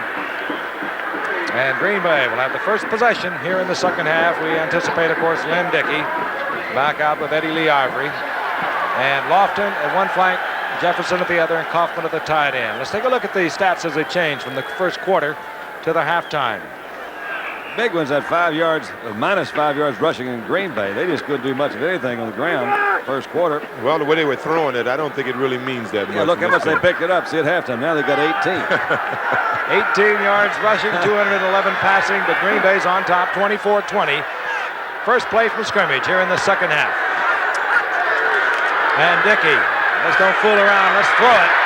And he fires, and it goes out to James Lofton. Lofton down the sideline. Oh, wow. And he just about broke it off, but he gets the first down at the Redskins 40-yard line, and what an athlete. Was that Mel Kaufman? Mel Kaufman again. They ran a reverse earlier. I thought Mel Kaufman saved the touchdown by not being sucked in with the double reverse, and on this play, he's a lot faster than I thought because he did an excellent job of catching Lofton. That was Vernon Dean that he beat the first time, and you see James is going down. He didn't have enough room to work, and there comes Kaufman. Kaufman timed out the angle perfectly on the much faster Lofton, but it's first down, Green Bay, near the 40-yard line of the Redskins. Didier in motion. He's got him. He has got Wide him. open. Oh, no! And Kaufman. Oh, no. Lofton, corner of the end zone, and if you're with us for the first offensive play of the game, James Lofton had been wide open and missed a sure touchdown pass. Well, he's wide open here, but he's trying to slow down because the ball is a little, I can't say underthrown. He should have caught the ball. Oh, we all agree with that, but he was trying to make an adjustment. He wished the ball would have been out a little further. The ball wasn't out for enough. He was trying to slow down and catch the ball at the same time, and it's just unfortunate. But as I said in the first half, I got a feeling he's going to have a chance to make amends. I think what's happening, you saw single coverage by Vernon Dean. Ordinarily, they're doubling out on Lofton. I think they're trying to double up now on Kaufman, and that'll leave Jefferson and Lofton with single coverage. If that's the case, we'll see that again then. Second down and 10. Screen, trying to get it set up. Here comes Jerry Ellis. And Kaufman again. Kaufman saved a big gain again this time. He had two. Jerry had two guys out in front of him. He saved a big gainer, but it's a 6-yard pickup by Ellis. He knocked him out on one sideline. Now he's come back and knocked him out on the other sideline.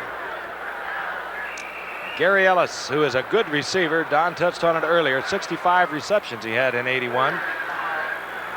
So throw in Gary Ellis with the core of Kaufman, Jefferson, and Lofton. You've got some receivers on that field. Third down and 5 as they've marked it just outside the 35-yard line of Washington.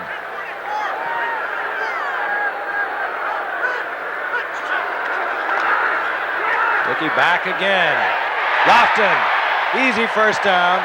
And it was Tony Washington laying well off Lofton, and this time Washington was in single coverage.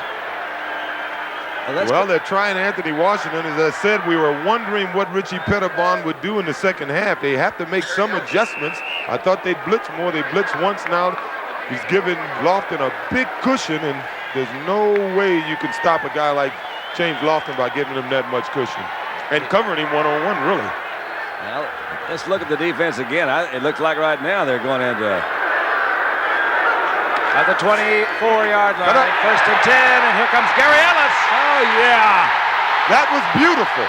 That was beautiful. He cut up right at the right time. He exploded right up the middle of the field, and they got it all going right now. And while Green Bay, not noted as a running team, if you throw the ball as well as they have been throwing it, the defensive line of Washington has to think pass rush, and it makes it much easier to run. More than that, the defensive linebackers have to think about getting back into those passing lanes, and I think that's the main reason that play was able to work so successfully. Green Bay comes out smoking here in the second half. Stenerud for the conversion. That didn't make them all bad.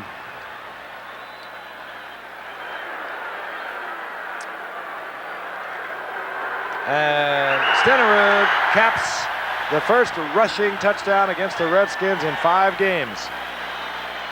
And Bart Starr has the pack up tonight. Let's look at it again. Let's take a look at it. Early in the game, we saw Okowitz really filling those lanes. You see him sort of falling back there. He's 5 yards off the ball before he's blocked. It's a beautiful cut by Gary, and he just turns on the afterburners. That's a classic look at cutting against the grain and watching the defensive players overrun it. Gary Ellis, touchdown Green Bay. We'll be back. Eddie Garcia to kick off. Mike Nelms is deep for Washington. Nelms from the 13-yard line. And Nelms clotheslined out over the 25 near the 28-yard line. Yeah, they're playing some rock'em sock'em football now. These guys are fired up. Way to go, Gary. Gary Ellis. Nifty running. has put the Pack on the scoreboard first here in the second half, and there'll be more. You see him talking to John Jefferson and talking to Bart. He really does respect John Jefferson. He says he's the best team player he's ever been around. First down and 10, the Redskins near their own 29-yard line. Charlie Brown in motion. Riggins just a little hesitant. That hole was there, but Riggins still negotiates 7 out of it. It'll be second down and 3. Seesaw game here in Green Bay. Green Bay opened the scoring. Washington came back, tied it up. Green Bay went out on top, and then Washington tied it up. And it's been that way throughout the night. Riggins once again on second and 3, up for the first down at the 40-yard line. Well, we said Green Bay was a physical football team, and it's normally about this time where that pounding that line will start to pay off for them. So it's going to be interesting to see if the Packers can get their defense together, and all they want to do in this case is get the ball back to their offense, because their offense know what to do with it tonight. This is the way Washington would like to play. Give it to Riggins, pound out the first downs, control the ball. Riggins again, little short dipper pass, and Riggins hammers for 9. I don't think he was looking for that one, Frank. He had to catch it. Yeah, he said, wait a minute, I'm just supposed to be a decoy here. All the other guys were closed, and you saw Joe take a little extra time and drill it right to John. He said, okay, I can catch too. I can do everything. Do I have to do everything for this team? Well, he looked to be a little tad shaken up. He's had a long halftime, and Green Bay came out and marched right down the field, and he may be a little cold right now. He's got to warm up a little bit. Well, when you get older, it takes a little more time to warm up. I wouldn't know that. Joe Gibbs played for Don Coryell. Coach for him, came to the Redskins from record-setting offense with the Chargers in '81. Again, play action, good you got faking, one guy so and a man open. is wide open. It's Don Warren, the tight end. There was nobody out there. Theismann again, sending Riggins to the left side, and the entire Green Bay defense collapsing over there. He hides that ball well. He puts it right into Riggins' stomach and then takes it out. Interesting, too, is they bring both the right guard and right tackle with him. So he's pulling everything out there, taking a chance that nobody's going to read the fact that he's got that ball. Well, I tell you what was interesting. The left guard and the left tackle went to the right, and the right guard and the right tackle went to the left. Did they run into each other? No, they didn't. It was beautifully executed play. First down, Washington, 22-yard line of Green Bay. The Pack on top, 31-20. Riggins left side again, and this time he bounces off one Packer and picks up some yardage when he should have been stopped at the line of scrimmage. Well, once again, you see where that pounding is paying off for the Redskins. They totally control the line of scrimmage that time. Riggins had all day to pick what hole he wanted to go to, and when they came up to tackle him, they didn't wrap their arms around. And that's normally what happens when you play against a team like the Redskins. They just wear you down, and late in the game, they start breaking tackles, and they control that offensive line. And you're going to see a little more of that before this game's over. Getting a little chilly here in Green Bay, as you might suspect, here in mid-October. It's expected to go down somewhere around 30 tonight. As Theismann looks over, a second down and 5. That's Charlie Brown in motion. Play action again, the screen to Charlie Brown, and a good move by Charlie Brown as he splits defenders and gets the first down close to the 10-yard line. Was that Anderson that made that tackle? Somebody made a good tackle coming on the outside. I couldn't see it. Looked like Anderson slipped out there. Brown, we saw limp off right before the halftime. He's limping a little bit, coming back right now. We also saw him use that same play earlier in the first half. It's awfully nice. If you get both his wheels healthy and get him that ball out there, old downtown Charlie can certainly take you there. Right now, first down, goal to go. Seesaw battle, the Redskins coming right back. The Packers came out, scored first possession. And now the Redskins have a first and goal to go. That's Rick Walker that lined up in the fullback position. Now he's moved up into that slot. Riggins, left side, hesitates, looks for the opening. Doesn't find much, gets a couple. Down close to the 7. He who hesitates is lost, was written about a fullback. He does it awfully well. He doesn't do it as nifty as Franco Harris does, but he's doing the same thing. When you saw Jay looks and he pecks, and he accelerates a lot faster than he looks. He's a big man. Yeah, he picks his way, and what allows you to do that is a good, strong offensive line. A lot of backs, they get the ball. Earl Campbell right now, Walter Payton right now, the minute they get the ball, they're running from people. Well, these guys aren't. They got a good offensive line, and they have the time back there to pick and choose where they want to run. They've marked it at the 8-yard line, so it's second down, goal to go. Well, that's a real good point. I never thought about that right there. That's good. Riggins on the right side. And Anderson finally collars him, but he's inside the 5-yard line where it'll be third down, goal to go, and Theismann will be in the passing situation. Now, that's an amazing thing about Riggins. A guy who weighs 235 or more pounds. He got 3 or 4 yards out of that from speed and speed alone. He was able to outrun the pursuit and turn up and get 3 yards, where most big fullbacks that weight would have never got that far. I'll tell you, Bart has to be proud, and his defensive coordinator has to be proud, John Meyer, of this defensive effort. The Packers are last place in the NFL defensively, and they have really battled these Redskins. Third down, goal to go. Redskins 4 of 7 on conversions. Flags are down. And Joe Theismann moves up. That was Don Warren. Well, normally if it's an and it's offensive interference. Boy, I didn't see may have that. been a pick. I think it was a pick deeper in the end zone, maybe. We're seeing a lot more Pass of those picks. interference, number 85. I think it was a. We'll take a look, I'm sure. So the Redskins A will be tough backed one. up.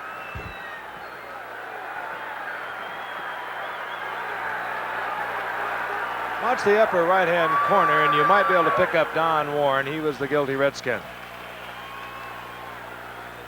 There you go. Working off John Anderson, pushing away, and of course he was open. Well, it wasn't a pick. I guess they said he ran right into his man, pushed off to get open. So now Theismann has a third down, goal to go, but the ball is back at the 14-yard line. That changes things considerably. Charlie Brown, the wide receiver, to the right. Art Monk goes to the left. And Giaquinto is in the slot. That was a messed up some way.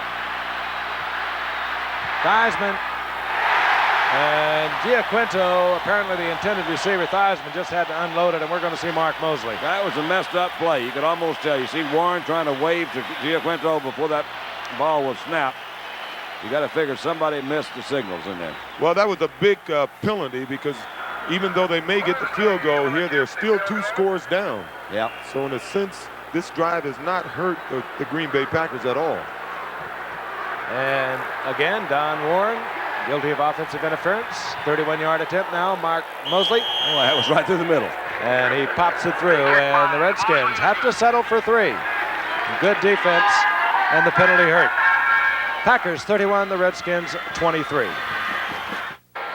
Harlan Huckleby is deep for Green Bay. Jeff Hayes setting it up. And we've got the Pack on one of their good nights. They've been alternating all season.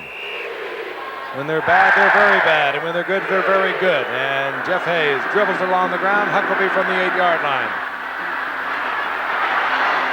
And Huckleby will give quarterback Lynn Dickey good field position out around the 31-yard line.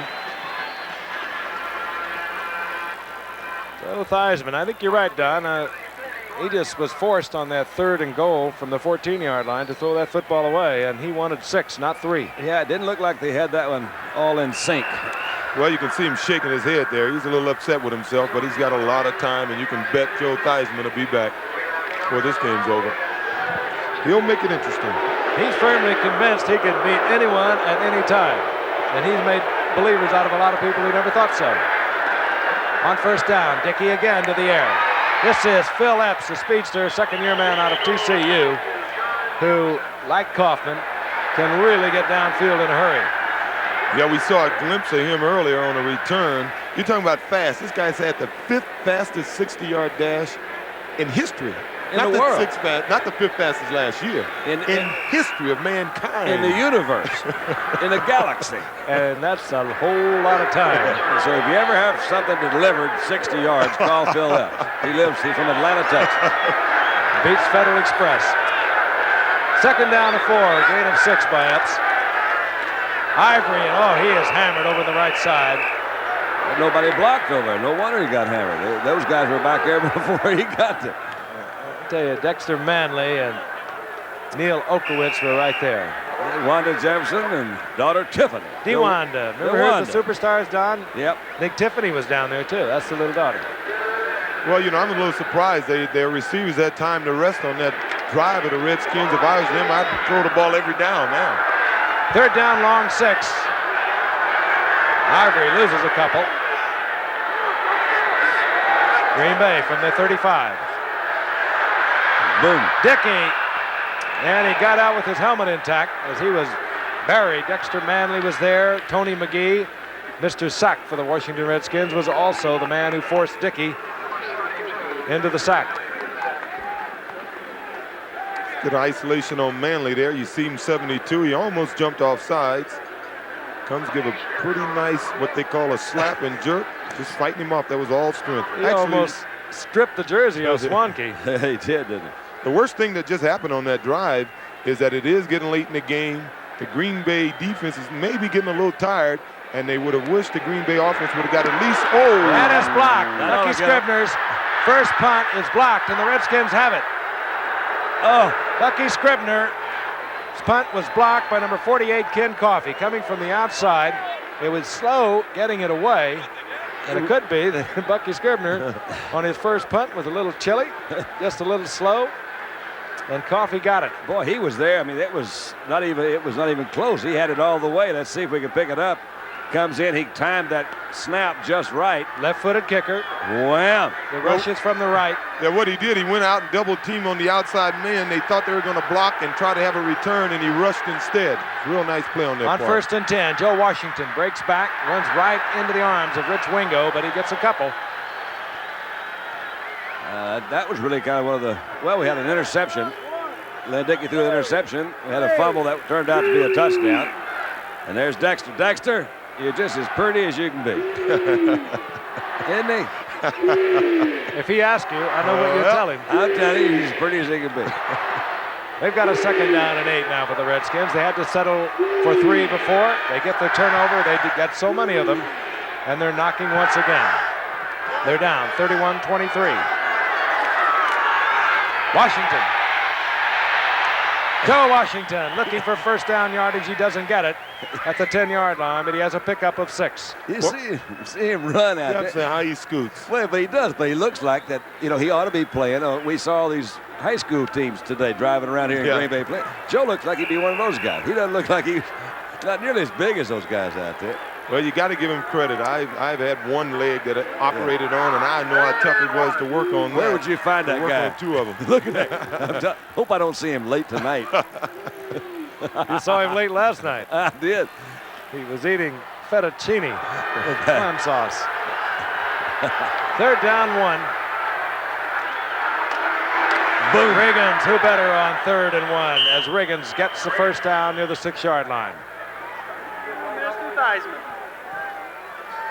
John Riggins going over the left side, and they run so often to the left, and why not? Joe Jacoby at 300 pounds, Russ Grimm 275. They both work on the left side, and Riggins loves to run behind his hogs.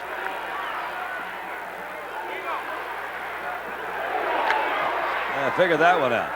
The last 20 times they've been inside the opponent's 20, they've scored. Is that what that says? Yeah, I read that for the First down, goal to go. Washington sprinting for the corner. And he didn't make it. And he does not beat John Anderson.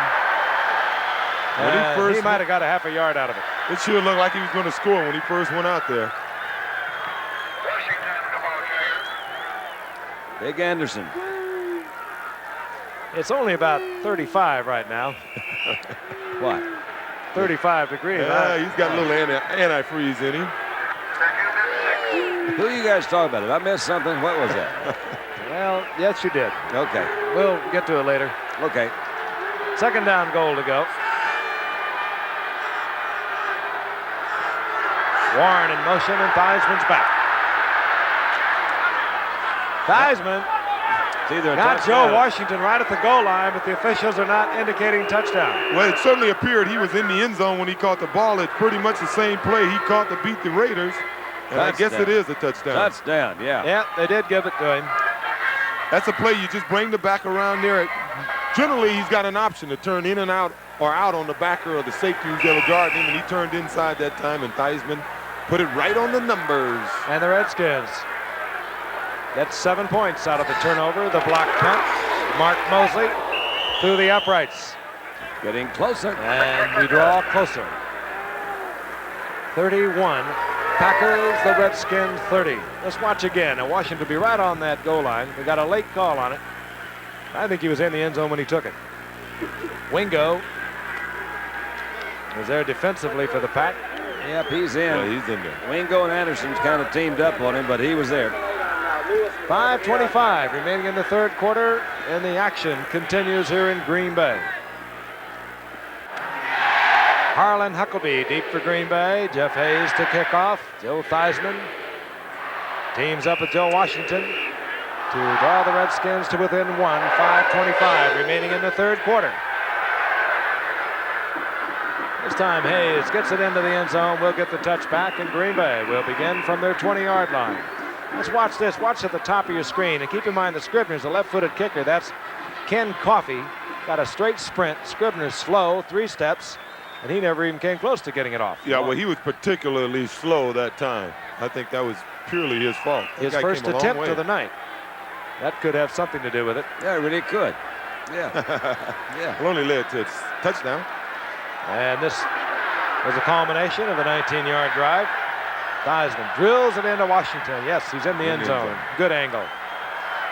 First down 10, live action, Green Bay. Dickey, let's don't fool around, let's throw it. And a flag goes down, and we're going to get a holding call, I think, against Green Bay. Well, that's what really upsets you. You know, when you get a holding call after they've already trapped you, you go back to the huddle and say, look, I don't mind you holding them, but hold them good. That was Big Dave Butts pressuring Dickey. Charlie Brown has been limping pretty much since the first quarter. Appears to be that old ankle they're trying to tape up there. You can do it. Go downtown, Charlie.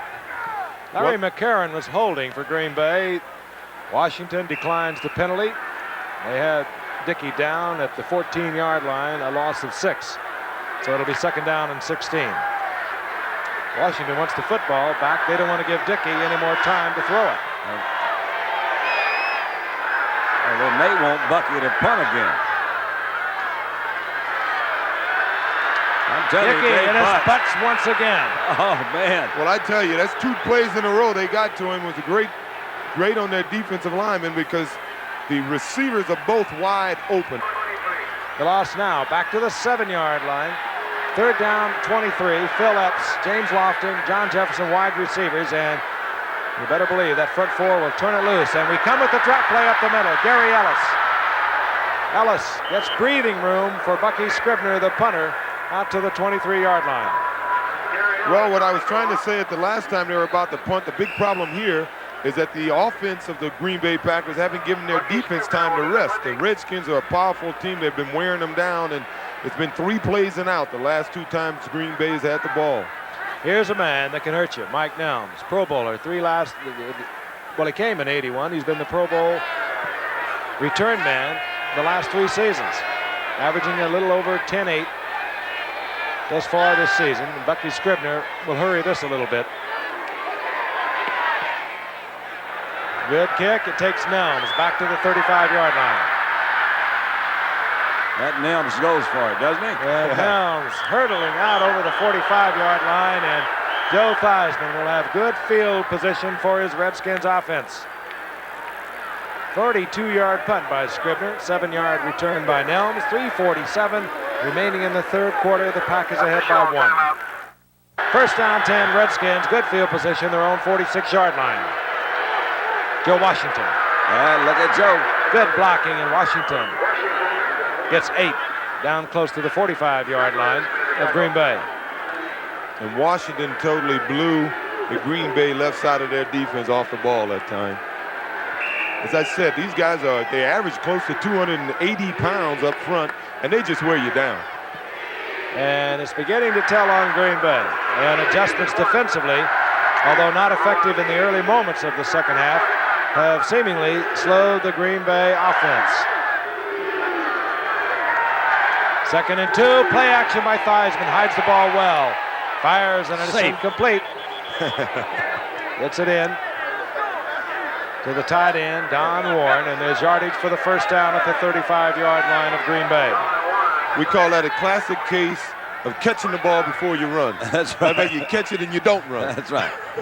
Well, I tell you what, the ball was a little low. It was a little inside, but Don made a good move. He just slid in there Theismann hides that ball well, doesn't he? He does. He's good. But you know, it really is. They've got a good offense to run play action type passes, and he does execute those very well. This is kind of a new look. Two big wide receivers split right. So I think I'll just run that way. Washington. Ooh. Good move to the outside. And wisely stepping out of bounds with the first down at the 16-yard line. He said, I've gone about as far as I can go. Johnny Gray was coming in there to close in on it. Look at him, a little counter move there. Franco Harris runs that quite a bit. Dips inside. He's got great blocking up front so he can pick his way around. Don't like it in there. Let me get out there. And, oh, well, I'll see you a little later. There's a good block by Art Monk that time, number 81, that came in there and closed him off so he could dip outside. Joe Washington has the Redskins at the 16-yard line. 2:22 remaining in the third quarter. Redskins trailing by 1. Washington again. They found a working area on the right side as Washington adds more yardage. He'll pick up 5. It'll be 2nd and 5. Well, they've definitely found something they like over there. They're running the same play over there time after time, and each time they're just blowing the Packer left side of their defense right off the ball. Charlie Brown's limping again. You saw him up there right next to Joe Jacoby. I'm surprised they didn't attack that left side, though, defensively of Green Bay much earlier. They worked mostly to the left side with Riggins. They like to. But again, on that left side of the Green Bay line, Mike Butler is not there. Byron Bragg's trying to fill in. At nose tackle, the man who you always count on for pursuit, they're down to their third one. Charlie Johnson, he's in there tonight. Rich Turner's gone after last week. Terry Jones is out of there. So that's where the Pack is weak against the run on their left side. Washington. Well, we had mentioned earlier that if they ran to their left side is what Washington prefer to do. They're running into the strength of the Green Bay defense, and we saw a little of that on this play right here. Washington got inside the 10, short of the first down. It'll be 3rd down and about 3. It's like Russ Grimm's limping again. We saw him limp a little earlier in the ball game. Grimm, the offensive left guard for the Redskins. 3rd and 3, and one would suspect that Theismann will be in the passing situation. He brings in Giaquinto to join Joe Washington, both good receivers, out of the backfield. Trap play, and Mike Douglas read it all the way. Oh, and did he hit Joe Washington? And the Redskins look like they're going to have to settle for 3 once again. Well, let's take a look at this. It's apparent that Douglas's key is on Washington, the back. And the minute he stepped across, he just blew in there, and you can't play linebacker any better than that. He didn't miss the key, did he? He did not. Mark Mosley. Theismann. He doesn't always put it down. This will be a 28-yard attempt by Mosley. And Mosley is good once again. And now the Redskins have taken the lead. They lead the Packers 33-31. 10 seconds remain in the third quarter. The 5-1 Redskins trying to stay within 1 of the Dallas Cowboys in their division, while the Green Bay Packers are 3-3. They need a victory tonight to stay within shot of the Minnesota Vikings. Hayes hits it. We got a look at Huckleby, and he settles in at the 5-yard line. Look out! Harlan Huckleby. Huckleby inside the 40-yard line of the Redskins. Brian Carpenter made the save for the Redskins. That's Huckleby's longest return of his career, 56 yards. Well, Green Bay needed something. They needed somebody to get him going, and Harlan Huckleby, who came from Michigan, he was a super back for them. I thought we would have heard more about him since he's been a pro, but tonight he's really doing a good job on these returns, and he did a super job of picking his way through there. I thought at one point he was going to run away with it right here. Good running by Harlan Huckleby, and Green Bay comes roaring right back. They trail at the end of 3 quarters, 33-31. We'll return for fourth quarter action.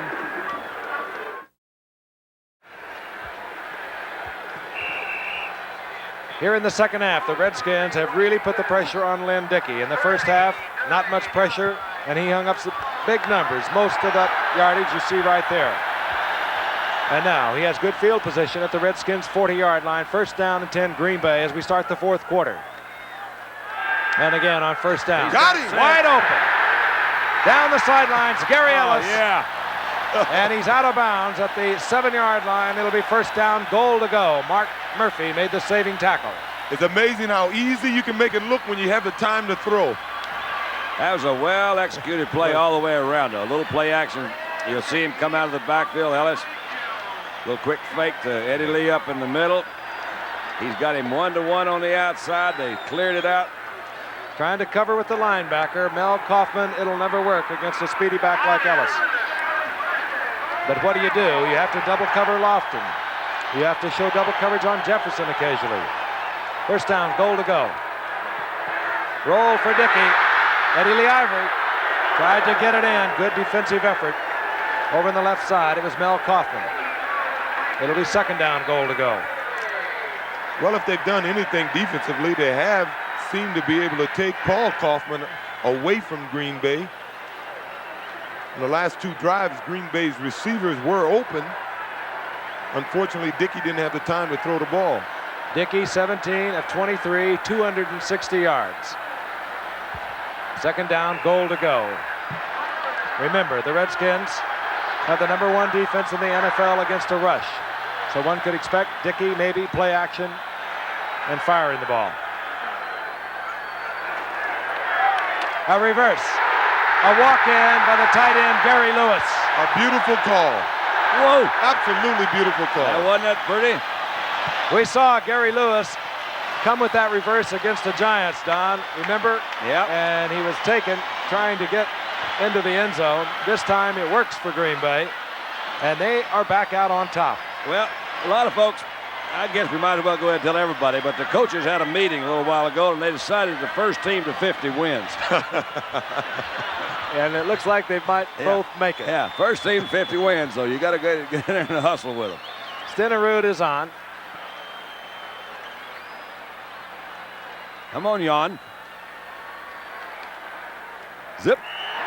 That's 71 points. The Packers draw out in front again, 38-33. That drive set up by a fine return of 56 yards on the kickoff by Harlan Huckleby. Let's take a look at Gary Lewis lining up in a double tight end type situation, and it's just a simple reverse. Curtis Jordan again comes up a little short. Bless his heart. He's been close to all the guys that scored all night. And the day of television, you don't want to be picked up too often close to the man who scores. Gary Ellis puts the Packers back out on top. We'll be back. They are as one on their feet. And they have something to cheer about tonight. Last week, a pitiful effort against Detroit. Detroit beating the Pack 38-14. They have roared back now and challenging the Redskins. They have the lead, 38-33. Mike Nelms brings it out for Washington. And a good return out to the 30-yard line. And Washington's offensive unit comes onto the field. Well, I bet this is the Packer team my old coach John McKay saw a few weeks ago. That sounds like the same one to me. They got off to a roaring start. Yeah, 49 points in the first half. Take a look at the numbers now. We'll take a look at the halftime stats, and then we'll dissolve that over to what transpired in the third quarter. Washington adding more yardage, but Green Bay coming back. Washington's time of possession, 28 minutes to 16. First down, 10, Washington, live action. The screen, Art Monk. Good defensive effort. Mike McCoy there for the Pack. Well, that play didn't fool anyone. They were lucky to get 5 yards out of it. But they did get 5, and it's a pretty good offensive play, I think. After the Packers are all fired up and you got these fans behind them, throw something that you know you're going to complete. Maybe you pick up something. They picked up 5, could have picked up some more. They have actually marked it at the 33s. Give them 4. It'll be second down and 6. Joe Washington seeing a lot of action here in the second half. That's the single setback, and here comes Joe Washington. And Washington looking for the first down. He's very close. He needed to get to the 40. He got a good block by Russ Grimm, the big left guard, pulling in front of the play. He just buried the defensive linebacker for the Packers on the left side. Well, that's the same sort of counter misdirection play they ran 2 or 3 times on the last drive. I was surprised they stopped running it. It hasn't been stopped yet. Green Bay haven't stopped it yet, and if I was them, I'd just keep running until they do something to stop it. See, one little stutter step there to one side to get the linebackers to move so your blockers can get position on the defense, and it's just a matter of running a sweep. Third down, less than a yard. Riggins, they call on Big John. He gets the first down out over the 42, close to the 43. First down, Washington. A lot of points on that board, 38-33, the most we've ever had on Monday night back in 1982, which wasn't back that far, was it? Well, it was Cincinnati and San Diego, and they really got it on. They racked up 84 points. Well, we have plenty of time to surpass that tonight. Fourth quarter action. The Packers lead the Redskins 38-33. First down, Washington. Theismann. Monk is there, and Monk will have the first down near the 30-yard line of Green Bay, right in the arms of Mark Lee. That was a well-thrown ball. Joe had a little pressure coming in there. Little pressure was coming. Look at Art coming up holding his elbow. Let's take a look at it here. Art Monk at the bottom. Downtown Charlie Brown up at the top, and Joe right in the middle there. I think Theismann just reading the free safety, finding the man who had individual coverage, and in this case, it was Art Monk. You saw a little bit of a blitz that came in there. It really wasn't that effective. It's George Cumbie, number 52, that came in, but it flipped on down, and Monk got it. 5 action, first and 10. Go Washington. Another opening on the right side, and Washington, a very intelligent runner, using his blockers, gets the first down around the 20. Well, we felt we'd see a little more Joe Washington this half. They're running that simple counter play, and Green Bay has done nothing to adjust to it, to stop it, or to even slow it down. An injured Packer now is down. That is George Cumbie, who has played himself some football game tonight.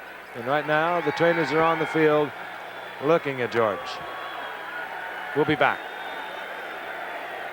George Cumbie came off the field unassisted. He looks like he's ready to go back in. They're going to hold him out for one play. They have Mike Curcio, a free agent that was picked up after he was released by the Eagles this year. He is in there, number 57, replacing the very tough George Cumbie.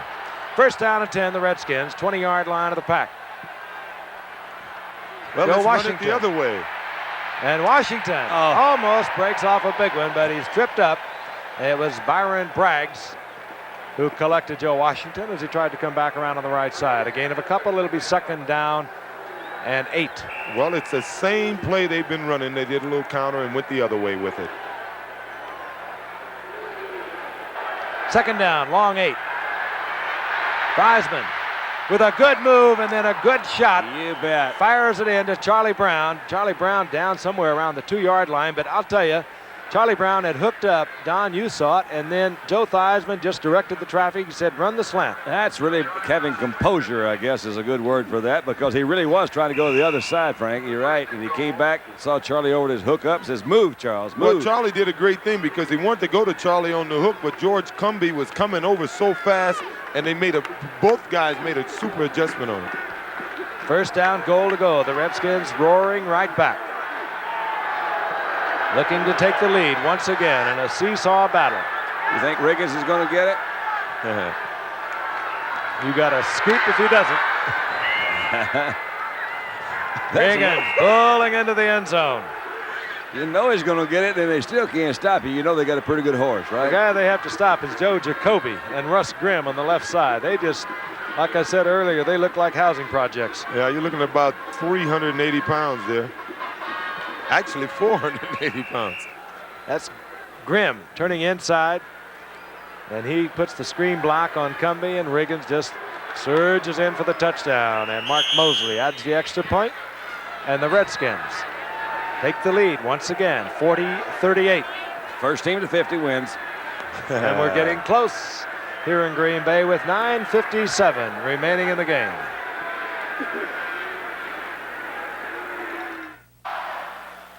The Jockocracy, Frank Gifford, O.J. Simpson, Don Meredith, and we like this kind of football. It is really it's my fun. kind of ball. Yeah, Charlie Brown's been limping a little bit. Best we can figure out, it's either an ankle or foot of some sort because they keep going over there. We don't really have any information from it as the kickoff goes in the air. Hayes hits it. This is Huckleby. Bobbles it. Gets it back on the first dribble. And turns it into something out over the 30-yard line for good field position for quarterback Lynn Dickey. This is the one where Theismann kind of directs the traffic. Set up that first down goal to go. Yeah, he was really going to the right. You see him make his little move. Says, hey, come on, Charles, move. And he did. Charlie Brown almost made it in there. Maybe it looked like he fell. Could have been that sore ankle or foot or whatever it is that's bothering him a little bit. Green Bay brings it up. Lofton split to the right. Jefferson to the left. Dickey looks over a 1st and 10 at his own 32. Play action by Dickey. Jefferson wide open. He'll have the first down. He's inside Redskin territory near the 49. Oh, we got some offense tonight, haven't we? 18-yard pickup. JJ, I think, was a little surprised he wasn't hit. I think he thought the guy was right there on him. Made his catch and braced for the hit, and it didn't come. Did a little hitch. A little hitch in his get along. That'll do it. Hitch and you get along. We'll do it. Catching on, man. I hang around with you. You are sharp. Packers again. First down, just inside Washington territory.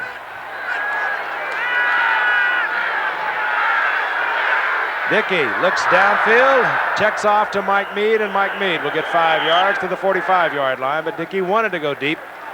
The man was not open. Mel Kaufman defensively again. Mead did a good job of catching that ball. It was sort of low, and he was running away from it. Reached back. Evidently has some excellent hands. Here's Dale Washington having a little wardrobe fix over there in the sidelines.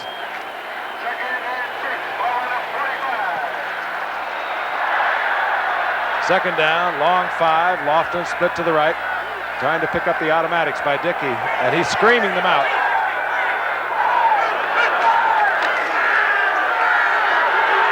Good call, and a great catch by Kaufman. Lofton gets the ball inside the 30-yard line of Washington, and that one, credit Dickey, because he knew he would get single coverage on Lofton. Called for that little zig out, and Lofton ran it beautifully. You're looking at two of the greatest receivers that come into this game in a lot of years. 1978, they came in the league with another guy named Wes Chandler. Yes, either one of them were open, looked like, didn't it?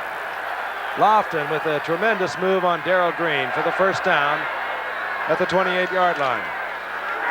Mead is tripped up. Good play again by Mel Kaufman, who's playing a football game tonight. A loss of about 3 yards on that. It'll be second down 13, and every time that I can recall on second and real long yardage, Washington has come with the blitz. And they have used mostly a safety blitz in this situation. That marriage is certainly going to work.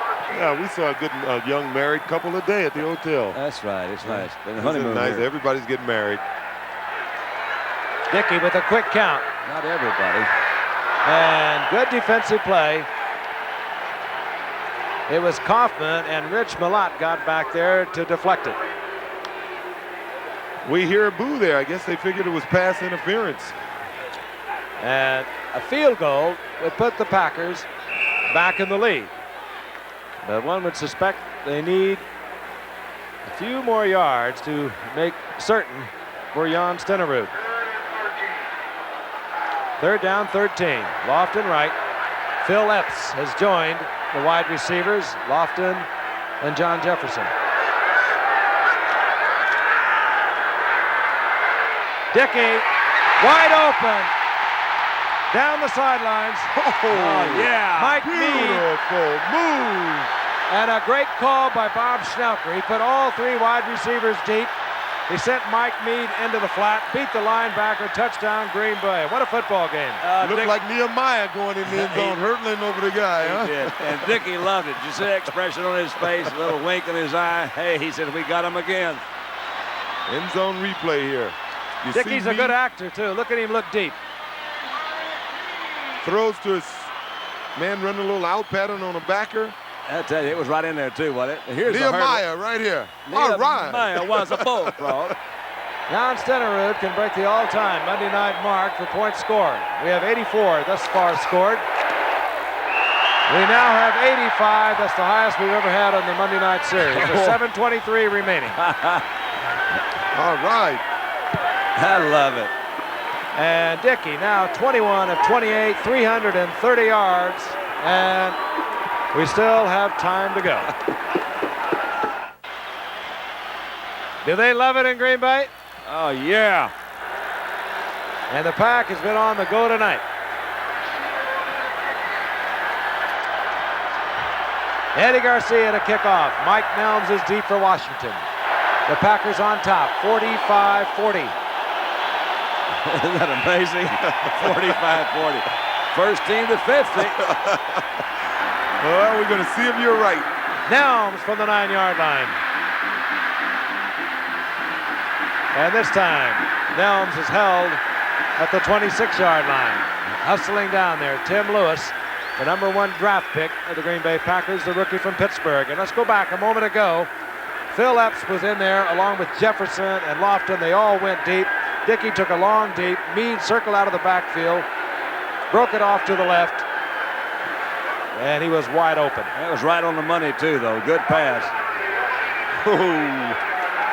You like that, didn't you? Yeah, I like that. You like it. Yeah. And here comes Washington. If you recall the Raider game earlier this year, you know that they'll stay in there. They don't lose their poise.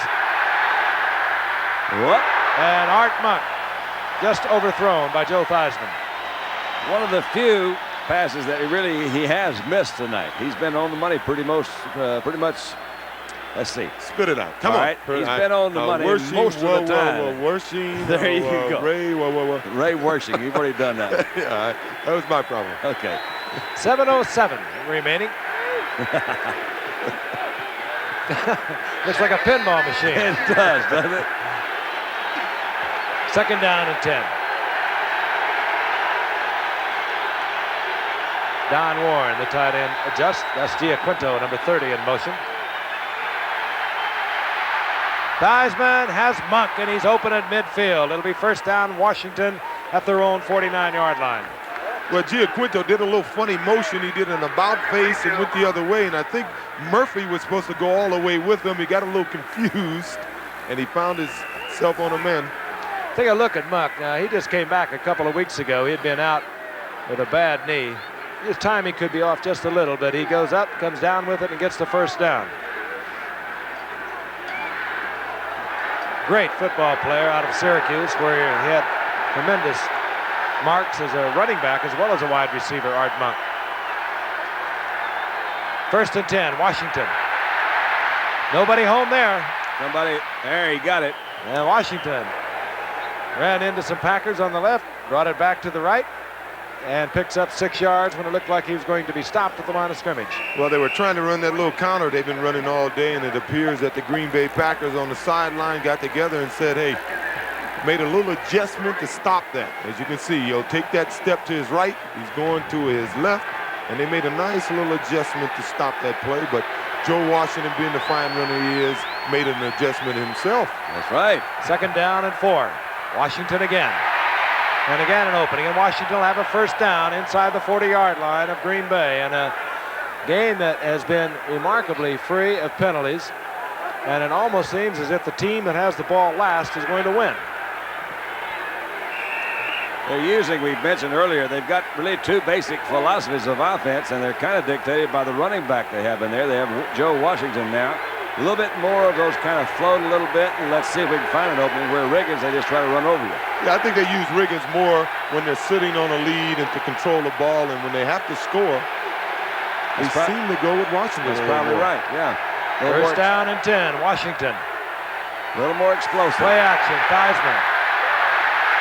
Boom. Theismann will be sacked. Credit that to the defensive secondary of the Green Bay Packers. Byron Braggs reigns all over Theismann. There will be a loss of 7 and good coverage downfield. You're right on, O.J. Theismann had no place to put it. That's worked very well so most of the time tonight, where he does that little rollout, comes out, sets up, creates a new pocket for him. But this way, they just didn't seem to find the open man. There you had Johnny Gray. He was covering Mark. You had Mark Lee. He is all over Charlie Brown. Now it's second down, 16 for Theismann. He doesn't like what's going on defensively, either that or his personnel, and he uses a timeout. The Redskins have 2 remaining, 4:32 remaining in the game. This game more and more becomes like a game of chess. Every given situation demands different personnel. Well, you remember O.J. had 19 players playing defense for Pittsburgh last week, and it must have worked because they scored all the points. They must have had 24 playing yesterday. How many you got playing tonight, O.J.? You got to have at least. Well, they got just about everybody playing. Look at Joe, isn't he cute? Is that terrific? Interesting story. He came out, I think he thought he was going to be drafted a lot higher. He was a 4th-round draft pick of Miami. And so he went up to Toronto and had himself a couple of good years up there. And then George Allen, like Joe, really, when he was at Notre Dame, and he gave a 1st-round draft pick to Miami in '76 to, he gave it in '74, but it was a '76 1st-round pick to get Theismann. And he has turned into everything that George Allen thought he would. He seemed to be very inexpensive. One draft choice to get him was a very inexpensive car. Well, I'm not going to turn him out, I'll guarantee you. I might not turn this one out till it's all over. Yeah. In November the 27th, 1966, there were 113 points scored. By whom? 72 by Washington. And figure out the rest of it, they were playing the Giants. 41. Oh, juice, your math is incredible. You have got it. Theismann back on 2nd down and 16. Got a man going deep. Giaquinto he makes a great catch. Was that nice? That's 2 tonight for Giaquinto. Right down the sideline, the same play. We talked about him earlier. He is a tremendous receiver. Don Shula found that out when he was with Miami, and Washington uses him well. He ran this play earlier in the game where he just swung out of the backfield and went down the sideline. He evidently is a lot faster than I thought he was. Well, I don't know whether he sure caught a good ball that time, didn't he? This is all. Let's look at it from the reverse angle. Good throw by Joe, but this ball, Giaquinto just goes right out on the fingertips. Nice catch, fella.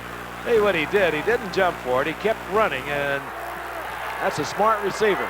You'll cover a lot more ground if you keep your feet on the ground than you will leaping in the air. What is the disease that one basketball player mentioned? 1st down, 10, the ball at the 11-yard line. Joe Washington looks for the end zone, but takes it out of bounds at the 5-yard line. This is a crazy game, isn't it? This is a crazy one. I love it. That's the time remaining. And they'll have a hard time tying it because it's 45-40. Ezra Johnson's limping out there. You don't want him hurt because he's one of the big cogs over there in that. And there's a Redskin down also, Don. Over in the far side of the field. You don't want to get him hurt either. That's Rich Walker, the move tight end. He's being looked at there by the training staff of the Redskins. 3 minutes and 34 seconds to go. 85 points on the board. And the Redskins are on the 5 or 6 yard line. We're going to have some action here tonight. Here's Nick Giaquinto, free agent, 81 when he joined the Washington Redskins from Miami. 4th-year man out of Connecticut. He tried the Jets, the Giants, before he finally got to Miami. You know, Frank, I mentioned earlier that in 1978, some great receivers came into this game. Lawson, Jefferson, a guy named Wes Chandler. You know, when you get drafted, you wonder, you always look at the guys that got drafted out of your position and how they've done. And in 5.5 years, Chandler really leads the group coming into this game with 312 receptions. But Lawson leads in yards. He's about 1,000 yards ahead with 6,000 yards.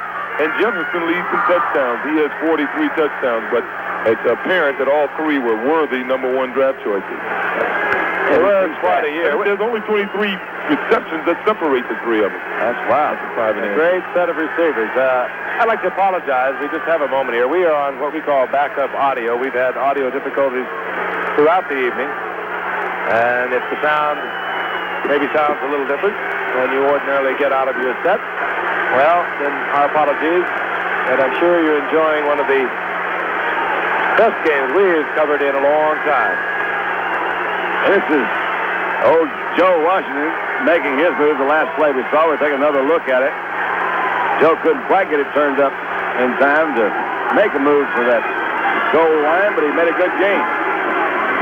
Joe's now got 80 yards and 15 carries, and he didn't play all that much in the first half. Most of them have come in the third quarter and here in the fourth quarter. You saw Giaquinto over the sideline explaining just exactly how he made that magnificent catch, and since he's explaining to his friends on the sideline, we'll show it to you one more time. This is a heck of a catch. Good throw by Theismann.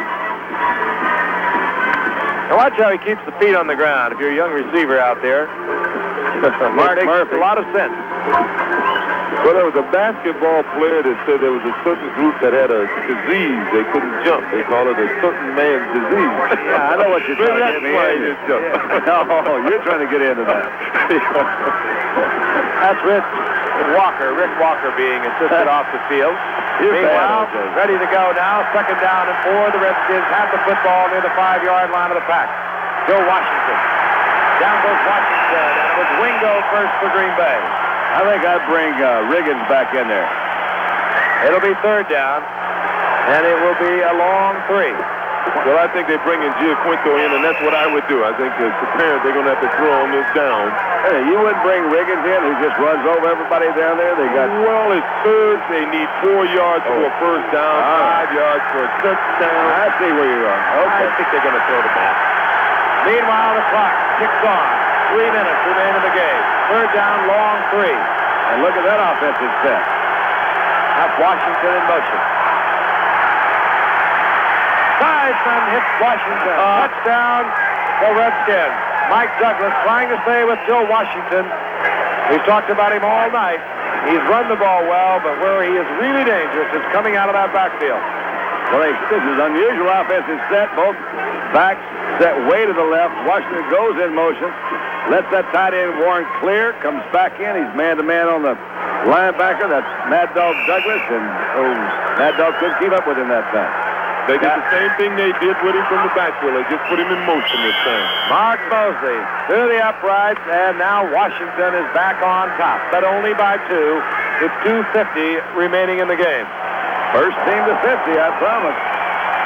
Oh, I'd love to see 100 points, but we need 2 more scores for that. As far as 5 seconds, and allow our stations to identify themselves.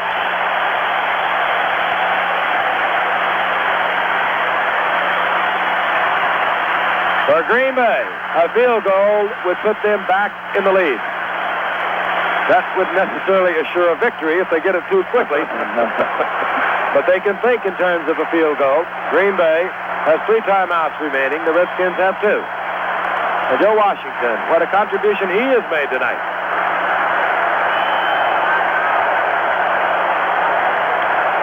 Really, it's been a relatively error-free game. We haven't had that many penalties and only a few turnovers. It's been fun. A lot of offense. Jeff Hayes will kick it off. Harlan Huckleby, who had a 56-yard return earlier in the game, is deep for Green Bay. And here comes Huckleby from the 14-yard line. And Huckleby with another good return out to the 35, and Lynn Dickey brings out a fired-up offensive unit. It's our turn, guys. He said, let's go. Yep. They're playing our dance. Let's go. It's our serve. It's our call. All they have to do is hold their serve this time, and they can possibly win the game. Well, Frank made a good point unless they score too quickly. If they score too quickly, they get the ball back. They don't have a shot. 92 points. Bill Epps is in there, wide receiver, the great speedster out of TCU. Youngster, 12th round draft pick a year ago. He made this ball club, and he is a dangerous deep threat. He's split now, top of your screen. Looks like he might even have man-to-man coverage out there. Gary Ellis, single setback. He does. And the tight end, Kaufman, does not hold on. Good defensive coverage. That's Monty Coleman, just activated today. His first action of the season. He is a good pass defender. Pick on ISO on Kaufman here, fighting off the line of scrimmage. Look at Coleman stay right with him. Yeah, he did a good job. He really did. Second down and 10. Monty hasn't forgotten anything on his few days off. Austin is out, 3 wide receivers in, 2 cutbacks. Dickey. And incomplete. Gary Ellis did not hold on. He did not have first down yardage. Again, Coleman back there defensively along with Ken Coffey as the Redskins now stay in their prevent. We're getting into a point where we're going to have to make an interesting decision on the Green Bay side. The way they're moving the ball right now, I have a feeling despite the field position, they're going to have to go for it on 4th down. What do you think, Don? Well, not from here, I don't think. I think the decision is decided on the fact Washington's only punted once tonight. Yes. Well, what do you guys know? 3rd down and 10. This stadium all of a sudden has gone quiet. Wow. Not now. Gary Ellis in a sprint for the end zone. He loses it at the 7. It'll be first down, goal to go. 2 minutes and 20 seconds remaining in the game. And the man that ran him down, Darrell Green, the great sprinter from Texas A&I. And when he ran Tony Dorsett down earlier this year in a game, he proved to all the football players in America that he can run anybody down in the NFL. What a football game, and what a shot by Lynn Dickey to Gary Ellis. I didn't even see this. You know what I'm talking about? I want to see it again. But it had to be. That's threading the needle, isn't it? That's Monty Coleman. It's right there behind him. He had it pretty well covered, but look at Green take off. Here's where you got to go in your zigzag. Zag, zig. He should have zigged. That will bring us to the 2-minute warning. He zigged when he should have zagged. And the Packers have a first down, goal to go, 8-yard line of the Washington Redskins, and the Packers trail by 2. Gary Ellis has made a lot of big plays tonight, none bigger than the one he just pulled off with Lynn Dickey. His first down, goal to go. The Pack has the football, 8-yard line of the Washington Redskins. 2 minutes remaining in the first half, and the Packers trail by 2 points. And Frank, I think they have to get 7 points. As you say, the danger, they may score too quickly. And look at Eddie Lee Ivory cover that football up because the Redskins are noted for tackling that ball. They've got some good old heads down there. We'll rip it out of there. You want to know why they ran the ball? They want the Redskins to use up their timeout. And the Redskins accommodated them right there. They just called one. And they have 1 remaining.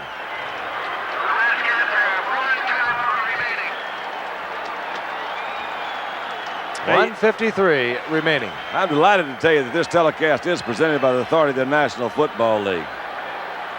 It is intended for the private use of our audience. And any rebroadcast or other use of this telecast without the express written consent of the National Football League is prohibited. That's right. All right, you're talking about a teamwork. That's it.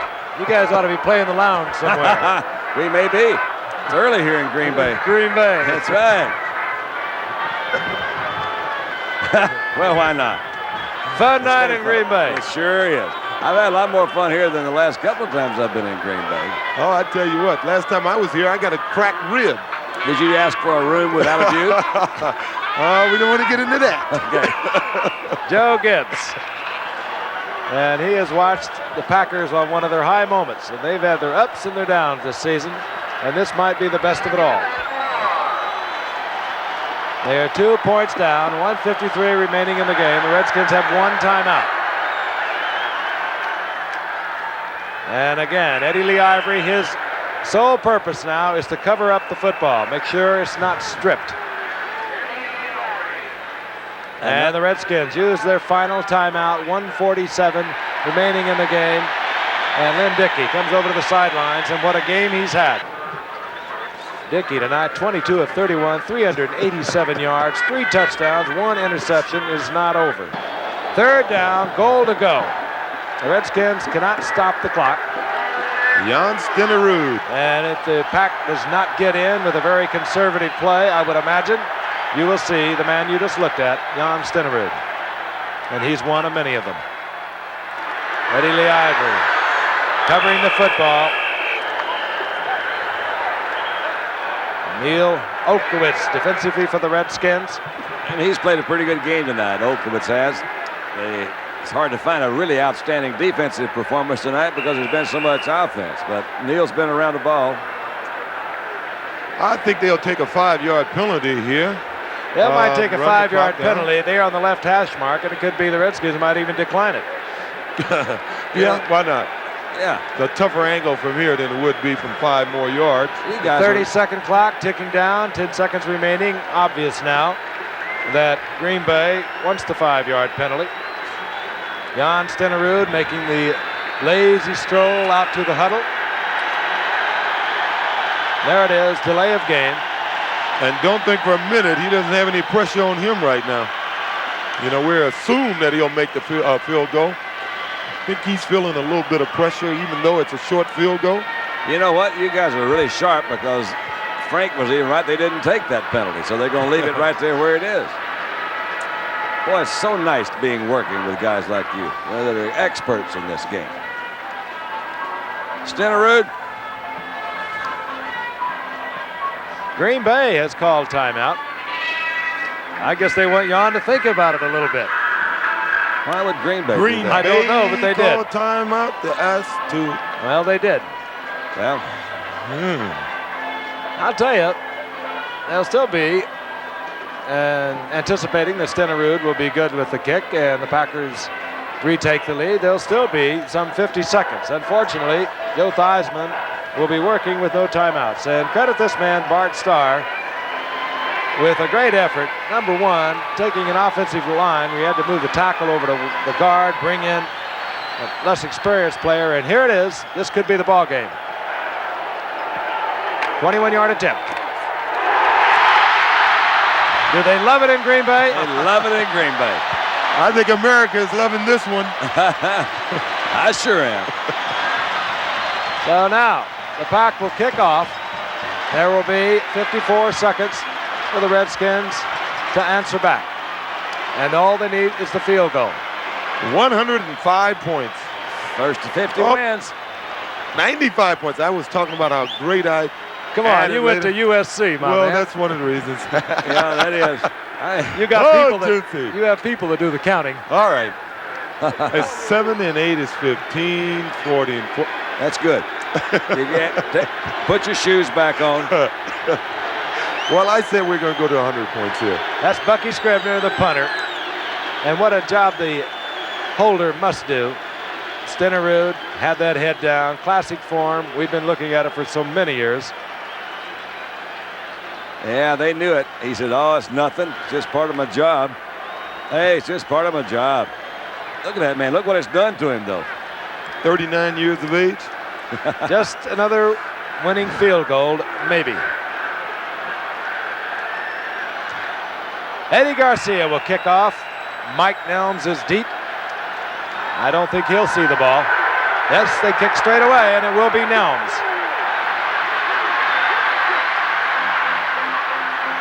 And Nelms to the 26-yard line where he's hit and hit hard.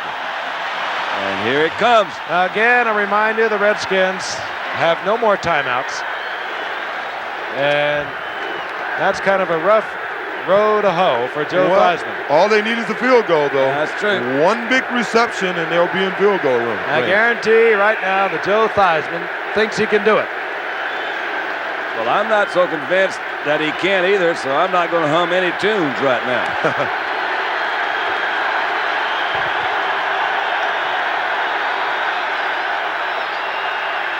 On the rollout. Now, that eats up a lot of time. And complete, intended for Art Muck, and there are 43 seconds remaining in the game. We may not have this many points next Sunday night, but I expect a very similar kind of game between the L.A. Raiders and the Cowboys. I think we'll have a really good, close contest. Looking forward to that one. We've had some busy people tonight. In statistical graphics, Peter Hurt, the stats and research man, Joe Cox, and of course, our spotter for many years, Steve Buzica. Quick look at Bob Schnoker as he passes by Lynn Dickey, who's had a tremendous night for Green Bay. Second down and 10. Not a bad night for Theismann. The Redskins from their 27. Joe Washington kills the clock, steps out of bounds at his own 36-yard line. 37 seconds remaining. Remember, they only need a field goal.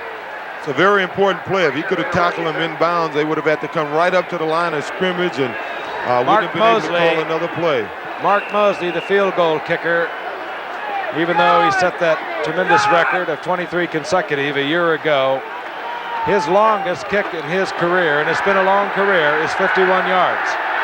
And one questions whether he still has that leg. 3rd down and 2.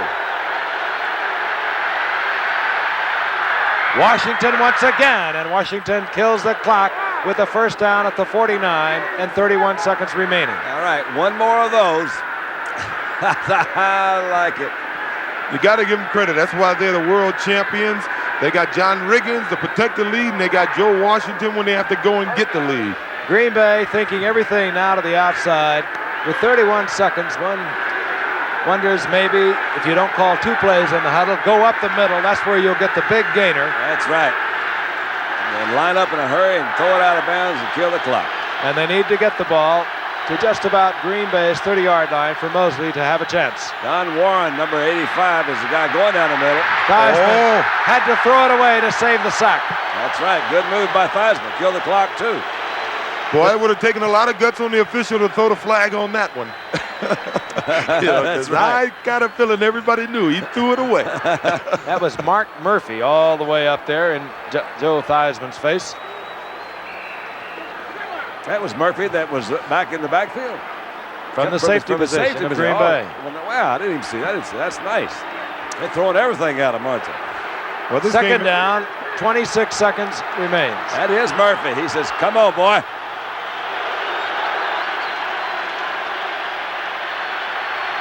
Theismann has the time. Washington. And Washington this time to the 41-yard line. Not quite close enough. But he'll have a 1st down. And they have time enough for at least 2 more passes. This game may come down to Mosley, and we may see Mr. Gary Lewis have an effect on this game yet. Gary Lewis, of course, the designated kick blocker for Green Bay, having blocked 12 kicks, conversions, or field goals in the last 12 games. A lot of drama still to be played with 21 seconds remaining. Green Bay's a little slow getting out of their huddle. They've got a double coverage set, so the middle should be open. But nope, they don't even have anybody down there. There he goes. There's the shot that you waited for. That is Fired it. to Charlie Brown. It's at the 21-yard line. Theismann has another play called already. 10, 9, 2 8. seconds Well, they have remaining. time to get the field goal team on the field. They'll kill the clock with the incompletion. And Mark Mosley will come out. Seconds. Is that fun? What a game. Mark Mosley now is the man on the spot. Is this fun? 3 seconds on the clock, and here he is. And he is, like Jan Stenerud, been in this situation so many times before. Keep an eye on number 81. Mosley on the night, field goals, 42, 28, 31, and 28. And this will be Now, if you ever want a 39-yard attempt. do a fake field goal and you can walk in. Gary Lewis goes up. Missed it. Mosley misses to the right. And the Packers have won the game.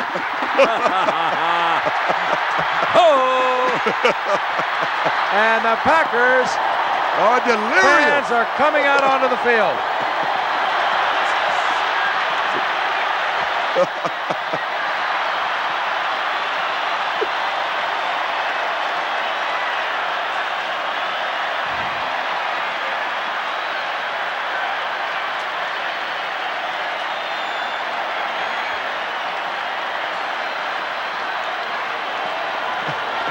Mark Mosley missing from 39 yards out. A tremendous comeback effort on the part of the Redskins.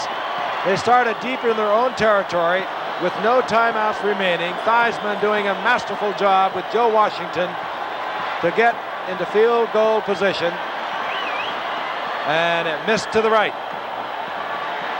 And a tremendous victory for the Green Bay Packers, who now draw to within 1 game of Minnesota in their division, Central Division NFC, while Washington falls to 5-2, but maintaining second place The party's over.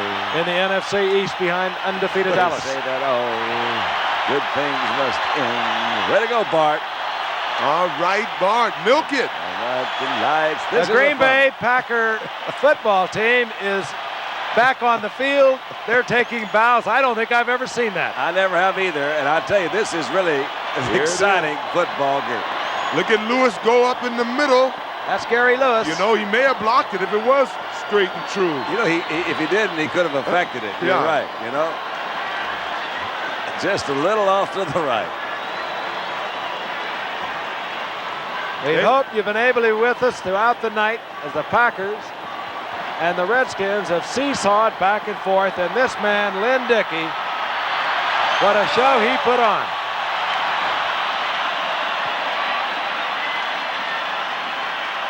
Lynn Dickey, who has missed 53 games in his career with injuries, a broken leg, a dislocated hip.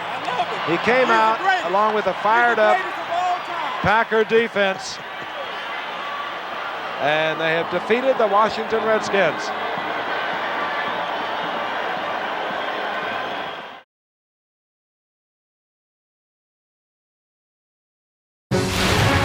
This NFL Films production has been brought to you by NFL Network. Watch the National Football League 24 hours a day on NFL Network.